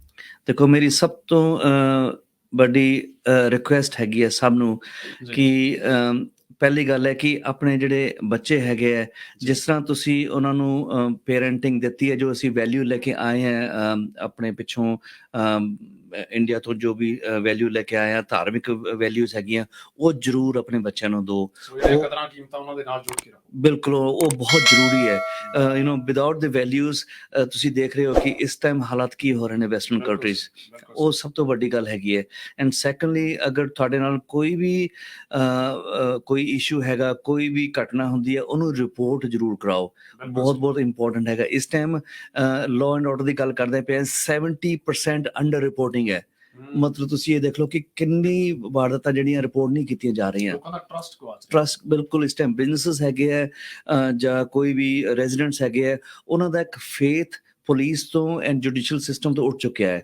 ਉਹਦਾ ਕਾਰਨ ਇਹ ਵੀ ਹੈਗਾ ਕਿ ਅਸੀਂ ਰਿਪੋਰਟਿੰਗ ਵੀ ਨਹੀਂ ਕਰ ਰਹੇ ਹਾਂ ਜੀ, ਠੀਕ ਹੈ, ਔਰ ਲਿੰਕ ਜੁੜਦਾ ਬਿਲਕੁਲ। ਦੂਜੀ ਇਹ ਹੈ ਕਿ ਸਾਨੂੰ ਇਕੱਠੇ ਹੋ ਕੇ ਖੜੇ ਹੋਣ ਦੀ ਜ਼ਰੂਰਤ ਹੈ। ਪਰਸੋਂ ਤੁਹਾਨੂੰ ਸ਼ਾਇਦ ਪਤਾ ਹੋਏਗਾ, ਇੱਥੇ ਹੀ ਪਾਪਾ ਟੋਏ ਵਿੱਚ ਇੱਕ ਹਾਦਸਾ ਹੋਇਆ ਹੈ। ਉੱਥੇ 3 ਅਫੈਂਡਰਸ ਇੱਕ ਰੈਜ਼ੀਡੈਂਸ਼ੀਅਲ ਪ੍ਰਾਪਰਟੀ ਤੇ ਗਏ ਹੈ। ਉੱਥੇ ਉਹ ਕੀ ਕਹਿੰਦੇ ਨੇ, ਜਿਹੜੇ ਸਬਲਸ ਹੁੰਦੀਆਂ ਨੇ, ਉਹਨਾਂ ਦੇ ਨਾਲ ਉਹਨਾਂ ਨੇ ਜਾ ਕੇ ਦਰਵਾਜ਼ਾ ਤੋੜਿਆ। ਦੇਖੋ, ਘਰ ਬਿਲਕੁਲ, ਔਰ ਘਰ ਦੇ ਅੰਦਰ ਬੱਚੇ ਸੀਗੇ, ਪੇਰੈਂਟਸ ਨਹੀਂ ਸੀਗੇ ਉਸ ਟਾਈਮ। ਉਹਨਾਂ ਬੱਚਿਆਂ ਨੂੰ ਉਹਨਾਂ ਨੇ ਡਰਾਇਆ ਜਾ ਕੇ, ਉਹ ਜੋ ਕੁਝ ਵੀ ਉੱਥੋਂ ਚੱਕ ਸਕਦੇ ਸੀਗੇ, ਜੋ ਵੀ ਪੈਸਾ ਧੇਲਾ ਚੱਕ ਕੇ, ਦੈਨ ਉਹਨਾਂ ਬੱਚਿਆਂ ਨੂੰ ਕਿੰਨਾ ਟਰਾਮਾ, ਬਿਲਕੁਲ ਸਹਿਮ ਹੈਗਾ। ਸੋ ਹਾਲਤ ਇਹ ਆ ਚੁੱਕੀ ਹੈ, ਕਿਉਂਕਿ ਕੱਲ ਨੂੰ ਪਹਿਲਾਂ ਉਹ ਸਾਡੇ ਬਿਜ਼ਨੈਸਿਸ ਵਿੱਚ ਐਂਟਰ ਕਰਦੇ ਸੀਗੇ, ਹੁਣ ਘਰਾਂ 'ਚ enter. So we need to stand up, ਔਰ ਸਾਨੂੰ ਇਕੱਠੇ ਹੋ ਕੇ ਸਟੈਂਡ ਅਪ ਕਰਨਾ ਪੈਣਾ। ਔਰ ਗਵਰਨਮੈਂਟ ਨੂੰ, ਤੁਹਾਨੂੰ ਜਿੱਥੇ ਵੀ ਕੋਈ ਵੀ MP ਨਜ਼ਰ ਆਉਂਦਾ ਹੈ, ਉਸ ਨੂੰ ਇਹ ਸਵਾਲ ਜ਼ਰੂਰ ਪੁੱਛੋ, ਉਸ ਨੂੰ ਆਪਣੀ ਇਹ ਹਾਲਤ ਦਾ ਜ਼ਰੂਰ ਕਰਵਾਓ, ਉਹਦੀ ਜਵਾਬਦੇਹੀ ਹੈ। ਉਹਨੂੰ ਪੁੱਛੋ ਕਿ ਉਹ ਕੀ ਕਰ ਰਹੇ ਨੇ। ਵੈਸੇ ਕੱਲ ਨੂੰ ਪ੍ਰਿਯੰਕਾ ਰਾਧਾ ਕ੍ਰਿਸ਼ਨ ਉਹਨਾਂ ਦੇ ਨਾਲ ਮੁਲਾਕਾਤ ਕਰਨੀ ਮੈਂ ਬਿਲਕੁਲ ਇਸੇ ਵਕਤ, ਸੋ ਇਹ ਗੱਲਬਾਤ ਜਿਹੜੀ ਆ ਮੈਂ ਉਹਨਾਂ ਨਾਲ ਜ਼ਰੂਰ ਕਰਨੀ ਚਾਹੂੰਗਾ। ਐਥਨਿਕ ਕਮਿਊਨਿਟੀਜ਼ ਦੇ ਮਿਨਿਸਟਰ ਨੇ, ਸੁਖ ਨਾਲ ਉਹਨਾਂ ਕੋਲ 3.5 ਪੋਰਟਫੋਲੀਓ ਉਹਨਾਂ ਦੇ ਕੋਲ ਆ। ਸੋ ਉਹਦੇ ਹਿਸਾਬ ਨਾਲ ਇਹ ਗੱਲਾਂ ਬਾਤਾਂ ਜਿਹੜੀਆਂ, ਚੰਗਾ ਹੋਇਆ ਕਿ ਤੁਸੀਂ ਪਹਿਲਾਂ ਆ ਗਏ ਤੇ ਉਹਨਾਂ ਨੇ ਬਾਅਦ ਚ ਆਉਣਾ। ਖੈਰ, ਨਾ ਮੈਂ ਜਿੱਤਿਆਂ ਦੇ ਨਾਲ ਨਾ ਮੈਂ ਹਾਰਿਆਂ ਦੇ ਨਾਲ, ਮੇਰੀ ਉਹਦੇ ਨਾਲ ਸਾਂਝ ਜਿਹਦਾ ਹੌਸਲਾ ਬੁਲੰਦ। ਸੋ ਬੁਲੰਦ ਹੌਸਲੇ ਵਾਲੇ ਥੋੜੇ ਜਿਹੇ ਲੋਕ ਜਿਹੜੇ ਦੱਖਣੀ ਏਸ਼ੀਆਈ ਭਾਈਚਾਰੇ ਦੇ ਨਾਲ ਹਮੇਸ਼ਾ ਤੋਂ ਜੁੜੇ ਰਹੇ, ਜਿਨ੍ਹਾਂ ਨੇ ਆਪਣੇ ਦਿਲ ਦੀ ਗੱਲ ਜਿਹੜੀ ਠੋਕ ਵਜਾ ਕੇ ਕੀਤੀ, ਇਹ ਗੱਲ ਦੀ ਪ੍ਰਵਾਹ ਨਹੀਂ ਕੀਤੀ ਕਿ ਆਉਣ ਵਾਲੇ ਸਮਿਆਂ ਦੇ ਵਿੱਚ ਉਹਨਾਂ ਨੂੰ ਕੁਰਸੀਆਂ ਮਿਲਣਗੀਆਂ ਜਾਂ ਨਹੀਂ ਮਿਲਣਗੀਆਂ। ਮੈਂ ਉਮੀਦ ਕਰਦਾ ਹਾਂ ਕਿ ਇਸੇ ਤਨਦੇਹੀ ਦੇ ਨਾਲ ਆਪਣੇ ਲੋਕਾਂ ਦੀ ਗੱਲ ਤੁਸੀਂ ਕਰਦੇ ਰਹੋਗੇ। ਔਰ ਇੱਕ ਗੱਲ ਬੜੀ ਨੋਟਿਸੇਬਲ ਹੈ ਕਿ ਤੁਸੀਂ ਜਿਹੜੇ ਸਾਡੇ ਸੀਨੀਅਰਸ ਨੇ, ਜਿਹੜੇ ਸਾਡੇ ਬਜ਼ੁਰਗ ਨੇ, ਜਿਨ੍ਹਾਂ ਨੂੰ ਅਸੀਂ ਸਤਿਕਾਰ ਦਿੰਦੇ ਹਾਂ, ਉਹਨਾਂ ਨੂੰ ਵੀ ਗੱਲਾਂ ਦੇ ਵਿੱਚ ਇਹ ਇਸ਼ਾਰਾ ਦਿੱਤਾ ਕਿ ਉਹ ਸਾਡਾ ਹੱਥ ਫੜ ਕੇ ਸਾਨੂੰ ਨਾਲ ਤੋਰਨ, ਸਾਨੂੰ ਆਪਣੇ ਤਜਰਬੇ ਦੇ ਨਾਲ, ਆਪਣੇ ਵਿਜ਼ਡਮ ਦੇ ਨਾਲ ਨਵਾਜ਼ਣ, ਨਾ ਕਿ ਸਾਡੀਆਂ ਰਾਹਾਂ ਦੇ ਰੂੜੇ ਬਣ। ਬਿਲਕੁਲ ਸਹੀ ਹੈ। ਕੰਮ ਔਖਾ ਹੋ ਜਾਣਾ। ਜਿਹੜੀ ਅਗਲੀ ਪੀੜ੍ਹੀ ਆ, ਉਹ ਤੋਂ ਭਾਵੇਂ ਪੈਰੀਂ ਹੱਥ ਲਾਈ ਜਾਵੇ, ਲੇਕਿਨ ਦਿਲੋਂ ਫਿਰ ਉਹਨਾਂ ਦੇ ਮਨ ਦੇ ਵਿੱਚ ਬਹੁਤ ਭੜਾਸ ਰਹਿਣੀ ਆ ਕਿ ਨਹੀਂ ਯਾਰ, ਇਹਨਾਂ ਨੇ ਉਹ ਨਹੀਂ ਕੀਤਾ ਜੋ ਅਗਲੀ ਪੀੜ੍ਹੀ ਲਈ ਕੀਤਾ ਜਾਣਾ ਚਾਹੀਦਾ ਸੀ। ਕਿਉਂਕਿ ਇਸ ਧਰਤੀ ਨੂੰ ਜਿਉਣ ਜੋਗੇ ਬਣਾਉਣਾ ਤਾਂ ਸਾਡੀ ਜਿਹੜੀ ਇਸ ਮੁਲਕ ਦੀ ਡਾਇਵਰਸਿਟੀ ਆ, ਇੱਥੋਂ ਦੀ ਸਦਭਾਵਨਾ ਜਿਹੜੀ ਆ, ਇੱਥੋਂ ਦੀ ਹਾਰਮਨੀ ਜਿਹੜੀ ਆ, ਉਹਨੂੰ ਬਰਕਰਾਰ ਰੱਖਣ ਦੇ ਵਿੱਚ, ਚਾਹੇ ਕੋਈ ਸਿਆਣੇ ਆ, ਚਾਹੇ ਨਿਆਣੇ ਆ, ਚਾਹੇ ਉਸ ਤੋਂ ਬਾਅਦ ਦੀ ਇੱਥੋਂ ਦੀ ਜੰਪਲ ਪੀੜ੍ਹੀ ਆ, ਜਿਵੇਂ ਸਨੀ ਕੌਸ਼ਲ ਦੇ ਜਾਂ ਪਰਮਿੰਦਰ ਪਾਪਾ ਟੋਇਟੋ ਦੇ ਬੱਚੇ ਇੱਥੋਂ ਦੇ ਬੌਰ ਨੇ, ਉਹ ਤਦੀ ਇਸ ਚੀਜ਼ ਦੇ ਨਾਲ ਜੁੜ ਕੇ ਰਹਿ ਸਕਣਗੇ ਜੇਕਰ ਇੱਥੋਂ ਦੇ ਮੁਲਕ ਦੇ ਹਿਸਾਬ ਦੇ ਨਾਲ ਜਿਹੜੀਆਂ ਸਾਡੀਆਂ ਭਾਰਤੀ ਮੂਲ ਦੀਆਂ ਕਦਰਾਂ ਕੀਮਤਾਂ ਨੇ, ਉਹਨਾਂ ਨੂੰ ਆਪਣੇ ਨਾਲ ਪਰਛਾਵੇਂ ਵਾਂਗ ਲੈ ਕੇ ਚੱਲਾਂਗੇ। ਸਨੀ ਕੌਸ਼ਲ ਜੀ, ਤੁਸੀਂ ਸਟੂਡੀਓ ਦੇ ਵਿੱਚ ਆਏ, ਤੁਹਾਡਾ ਬਹੁਤ ਸ਼ੁਕਰੀਆ। ਮੈਨੂੰ ਪਤਾ ਤੁਸੀਂ ਬਹੁਤ ਰੁੱਝੇ ਹੋਏ ਹੋ ਤੇ ਤੁਹਾਡਾ ਹਰ ਦਿਨ ਜਿਹੜਾ ਬਿਲਕੁਲ ਵੱਖਰੇ ਅੰਦਾਜ਼ ਦੇ ਵਿੱਚ ਤੁਸੀਂ ਵਿਚਰਦੇ ਹੋ, ਲੇਕਿਨ ਚਿਹਰੇ ਤੇ ਇਸ ਤਰ੍ਹਾਂ ਦੀ ਮੁਸਕਰਾਹਟ ਲੈ ਕੇ ਏਡੀ ਖਾਰਕੂ ਸਮਰੱਥਾ ਦੇ ਨਾਲ ਅੱਗੇ ਵਧਣਾ, ਇਹ ਸਾਰਿਆਂ ਦੀਆਂ ਦੁਆਵਾਂ ਜਿਹੜੀਆਂ ਉਹਨਾਂ ਦੇ ਸਦਕਾ ਹੀ ਹੋ ਸਕਦਾ। ਮੈਂ ਉਮੀਦ ਕਰਦਾ ਕਿ ਜਿੱਥੇ ਅਸੀਂ ਇਕੱਲੇ ਤੁਹਾਡੇ ਹੀ ਨਹੀਂ, ਤੁਹਾਡੇ ਪਰਿਵਾਰ ਦੇ ਬਹੁਤ ਸ਼ੁਕਰਗੁਜ਼ਾਰ ਹਾਂ, ਜਿਨ੍ਹਾਂ ਨੇ ਤੁਹਾਨੂੰ ਇਹ ਸਮਾਂ ਦਿੱਤਾ ਕਿ ਤੁਸੀਂ ਆਪਣੇ ਲੋਕਾਂ ਦੀ ਗੱਲ ਖੁੱਲ੍ਹ ਕੇ ਕਹਿ ਸਕੋ। ਤੁਹਾਡਾ ਬਹੁਤ ਬਹੁਤ ਧੰਨਵਾਦ। ਬਹੁਤ ਬਹੁਤ ਸ਼ੁਕਰੀਆ ਜੀ, ਜਿਹੜਾ ਤੁਸੀਂ ਸਾਨੂੰ ਪਿਆਰ ਦਿੰਦੇ ਹੋ, ਔਰ ਉਹਦੇ ਨਾਲ ਜਿਹੜੀ ਐਨਕਰੇਜਮੈਂਟ ਮਿਲਦੀ ਹੈ, ਜਿਹੜੀ ਉਸ ਦੇ ਨਾਲ ਸਾਨੂੰ ਰਿਸਪੋਂਸਿਬਿਲਿਟੀ ਹੋਰ ਸਾਡੀ ਵੱਧਦੀ ਹੈ। ਸੋ ਸਾਨੂੰ ਹੋਰ ਕੰਮ ਕਰਨ ਦੀ ਇੱਕ ਹੋਰ ਸ਼ਕਤੀ ਮਿਲਦੀ ਹੈ। ਸੋ ਬਹੁਤ ਬਹੁਤ ਮਿਹਰਬਾਨੀ ਉਹ ਸ਼ਕਤੀ ਦੇਣ ਵਾਸਤੇ। ਕਿਆ ਬਾਤ ਆ। ਸਦਾ ਬਹਾਰ, ਹਮੇਸ਼ਾ ਆਪਣੀ ਗੱਲ ਜਿਹੜੀ ਆ ਖੁੱਲ੍ਹ ਕੇ ਕਰਨ ਵਾਲੇ ਸਨੀ ਕੌਸ਼ਲ ਨਾਲ ਗੱਲਾਂ ਹੋ ਰਹੀਆਂ ਸੀ। ਇਸ ਮੁਲਾਕਾਤ ਨੂੰ ਤੁਸੀਂ ਬਹੁਤ ਜਲਦੀ NZ ਰੇਡੀਓ ਸਪਾਈਸ ਦੇ YouTube ਚੈਨਲ ਉੱਤੇ ਵੀ ਦੇਖ ਸਕੋਗੇ। ਆਉਂਦੇ ਸਮਿਆਂ ਦੇ ਵਿੱਚ ਜਿਵੇਂ ਜਿਵੇਂ ਇਲੈਕਸ਼ਨ ਨਜ਼ਦੀਕ ਆ ਰਹੀ ਹੈ, ਜਿਵੇਂ ਜਿਵੇਂ ਲੋਕਲ ਗਵਰਨਮੈਂਟ ਦੇ ਇਲੈਕਸ਼ਨ ਨਜ਼ਦੀਕ ਆ ਰਹੇ ਨੇ, ਬਹੁਤ ਸਾਰੇ ਮੁੱਦੇ ਨੇ ਜਿਨ੍ਹਾਂ ਉੱਤੇ ਤੁਹਾਨੂੰ ਵਿਚਾਰ ਚਰਚਾ ਕਰਨ ਦੀ ਲੋੜ ਹੈ। ਬੰਦ ਕਮਰਿਆਂ ਦੇ ਵਿੱਚ ਠੰਡੀ ਬੀਰ ਦੀਆਂ ਚੁਸਕੀਆਂ ਲਾ ਕੇ ਸਿਰਫ ਗੱਲਾਂ ਕਰਕੇ ਕੁਛ ਨਹੀਂ ਸੰਵਰਨਾ। ਤੁਹਾਨੂੰ ਆਪਣੀ ਰਾਏ ਬਿਲਕੁਲ ਠੋਕ ਵਜਾ ਕੇ ਰੱਖਣੀ ਪੈਣੀ ਹੈ। ਤੁਹਾਡੇ ਕੋਲ ਡੈਮੋਕ੍ਰੈਟਿਕ ਵੈਪਨ ਤੁਹਾਡੀ ਵੋਟ ਹੈ, ਜਿਹੜੀ ਕਿ 16 ਸਤੰਬਰ ਤੋਂ ਲੋਕਲ ਬੋਰਡ ਇਲੈਕਸ਼ਨ ਦੇ ਵਾਸਤੇ ਡਾਕ ਰਾਹੀਂ ਤੁਹਾਡੇ ਘਰਾਂ 'ਚ ਪਹੁੰਚਣੀ ਸ਼ੁਰੂ ਹੋ ਜਾਣੀ ਹੈ। ਤੇ ਬਹੁਤ ਸਾਰੇ ਉਮੀਦਵਾਰ, ਜਿਵੇਂ ਸਨੀ ਕੌਸ਼ਲ ਉਹਨਾਂ ਨੇ ਇਸ਼ਾਰਾ ਕੀਤਾ, ਹਾਲ ਦੀ ਘੜੀ ਭਾਵੇਂ 10 ਦੇ ਕਰੀਬ ਟੋਟਲ ਭਾਰਤੀ ਮੂਲ ਦੇ ਉਮੀਦਵਾਰ ਨੇ, ਜਿਨ੍ਹਾਂ ਚੋਂ 5 ਪੰਜਾਬੀ ਮੂਲ ਦੇ ਵੀ ਨੇ। ਉਹਨਾਂ ਦੀਆਂ ਗੱਲਾਂ ਜਿਹੜੀਆਂ ਉਹ 16 ਸਤੰਬਰ ਨੂੰ ਇੱਥੇ ਬਿਠਾ ਕੇ ਇਸੇ ਸਟੂਡੀਓ ਦੇ ਵਿੱਚ ਜਿਹੜੇ 5 ਉਮੀਦਵਾਰ ਨੇ ਉਹਨਾਂ ਨਾਲ ਹੋਣਗੀਆਂ। ਕਰਨੈਲ ਸਿੰਘ ਜਿਹੜੇ ਇੰਡੀਪੈਂਡੈਂਟ ਨੇ ਪਪਟੋਟੇ ਵੱਲੋਂ, ਖੜਕ ਸਿੰਘ ਸਿੱਧੂ ਲੇਬਰ ਵੱਲੋਂ, ਤੇ ਮਾਰਸ਼ਲ ਵਾਲੀਆ ਲਵ ਮੈਨਰੇਵਾ ਵੱਲੋਂ, ਤੇ ਗੁਰਦੀਪ ਸਿੰਘ ਤਲਵਾਰ ਉਧਰੋਂ ਵੈਸਟ ਚੋਂ ਆ ਰਹੇ ਨੇ। ਅਤੇ ਇਸੇ ਤਰ੍ਹਾਂ ਜਿਹੜੇ ਹੋਰ ਪੰਜਾਬੀ ਮੂਲ ਦੇ ਉਮੀਦਵਾਰਾਂ ਦੇ ਵਿੱਚੋਂ ਅਸੀਂ ਅਜੇ ਬੱਲ ਹੋਣਾ ਦਾ ਜ਼ਿਕਰ ਕਰਨਾ ਚਾਹਾਂਗੇ, ਜਿਹੜੇ ਕਿ ਹੋਵਿਕ ਤੋਂ ਉਮੀਦਵਾਰ ਨੇ। ਇਹਨਾਂ 5 ਦੇ ਨਾਲ ਗੱਲਾਂ ਹੋਣਗੀਆਂ। ਅਸੀਂ ਕੋਸ਼ਿਸ਼ ਕਰ ਰਹੇ ਹਾਂ ਕਿ ਜਿਹੜੇ ਮੈਰੋਲ ਕੈਂਡੀਡੇਟਸ ਨੇ ਉਹਨਾਂ ਦੇ ਨਾਲ ਵੀ ਇਸੇ ਤਰ੍ਹਾਂ ਸਟੂਡੀਓ 'ਚ ਬਹਿ ਕੇ ਗੱਲਾਂ ਹੋਣ। ਮੁੱਦੇ ਬਹੁਤ ਨੇ, ਇਹਨਾਂ ਮੁੱਦਿਆਂ ਦੇ ਉੱਤੇ ਚਰਚਾ ਹੋਣੀ ਬਹੁਤ ਲਾਜ਼ਮੀ ਹੈ, ਕਿਉਂਕਿ ਜੀਂਦੀਆਂ ਕੌਮਾਂ ਦੀ ਨਿਸ਼ਾਨੀ ਜਿਹੜੀ ਹੈ ਉਹ ਇਹੀ ਹੁੰਦੀ ਹੈ ਕਿ ਉਹ ਚਲੰਤ ਮਾਮਲਿਆਂ ਦੇ ਉੱਤੇ ਠੋਕ ਕੇ ਆਪਣੀ ਗੱਲ ਕਹਿਣ, ਤਾਂ ਕਿ ਅਗਲੀਆਂ ਪੀੜ੍ਹੀਆਂ ਦੇ ਲਈ ਇਸ ਧਰਤੀ ਨੂੰ, ਇਸ ਦੇਸ਼ ਨੂੰ, ਇਸ ਸਮਾਜ ਨੂੰ ਅਸੀਂ ਜਿਉਣ ਜੋਗਾ ਰੱਖ ਸਕੀਏ। ਤੁਹਾਡਾ ਸਾਰਿਆਂ ਦੇ ਗੱਲਬਾਤ ਵਿੱਚ ਸ਼ਾਮਲ ਹੋਣ ਦੇ ਲਈ ਬਹੁਤ ਬਹੁਤ ਸ਼ੁਕਰੀਆ। ਮੈਨੂੰ ਪਰਮਿੰਦਰ ਨੂੰ ਇੱਥੇ ਹੀ ਇਸ ਇੰਟਰਵਿਊ ਨੂੰ ਖਤਮ ਕਰਨ ਦੀ ਆਗਿਆ ਦਿਓ। ਕੁਝ ਕਾਰੋਬਾਰੀ ਮਿੱਤਰਾਂ ਦੇ ਸੰਦੇਸ਼ ਤੇ ਮੁੜ ਹਾਜ਼ਰ ਹੁੰਦੇ ਹਾਂ ਪ੍ਰੋਗਰਾਮ ਨਾਲੇ ਗੱਲਾਂ ਨਾਲੇ ਗੀਤ ਦੇ ਦੌਰਾਨ।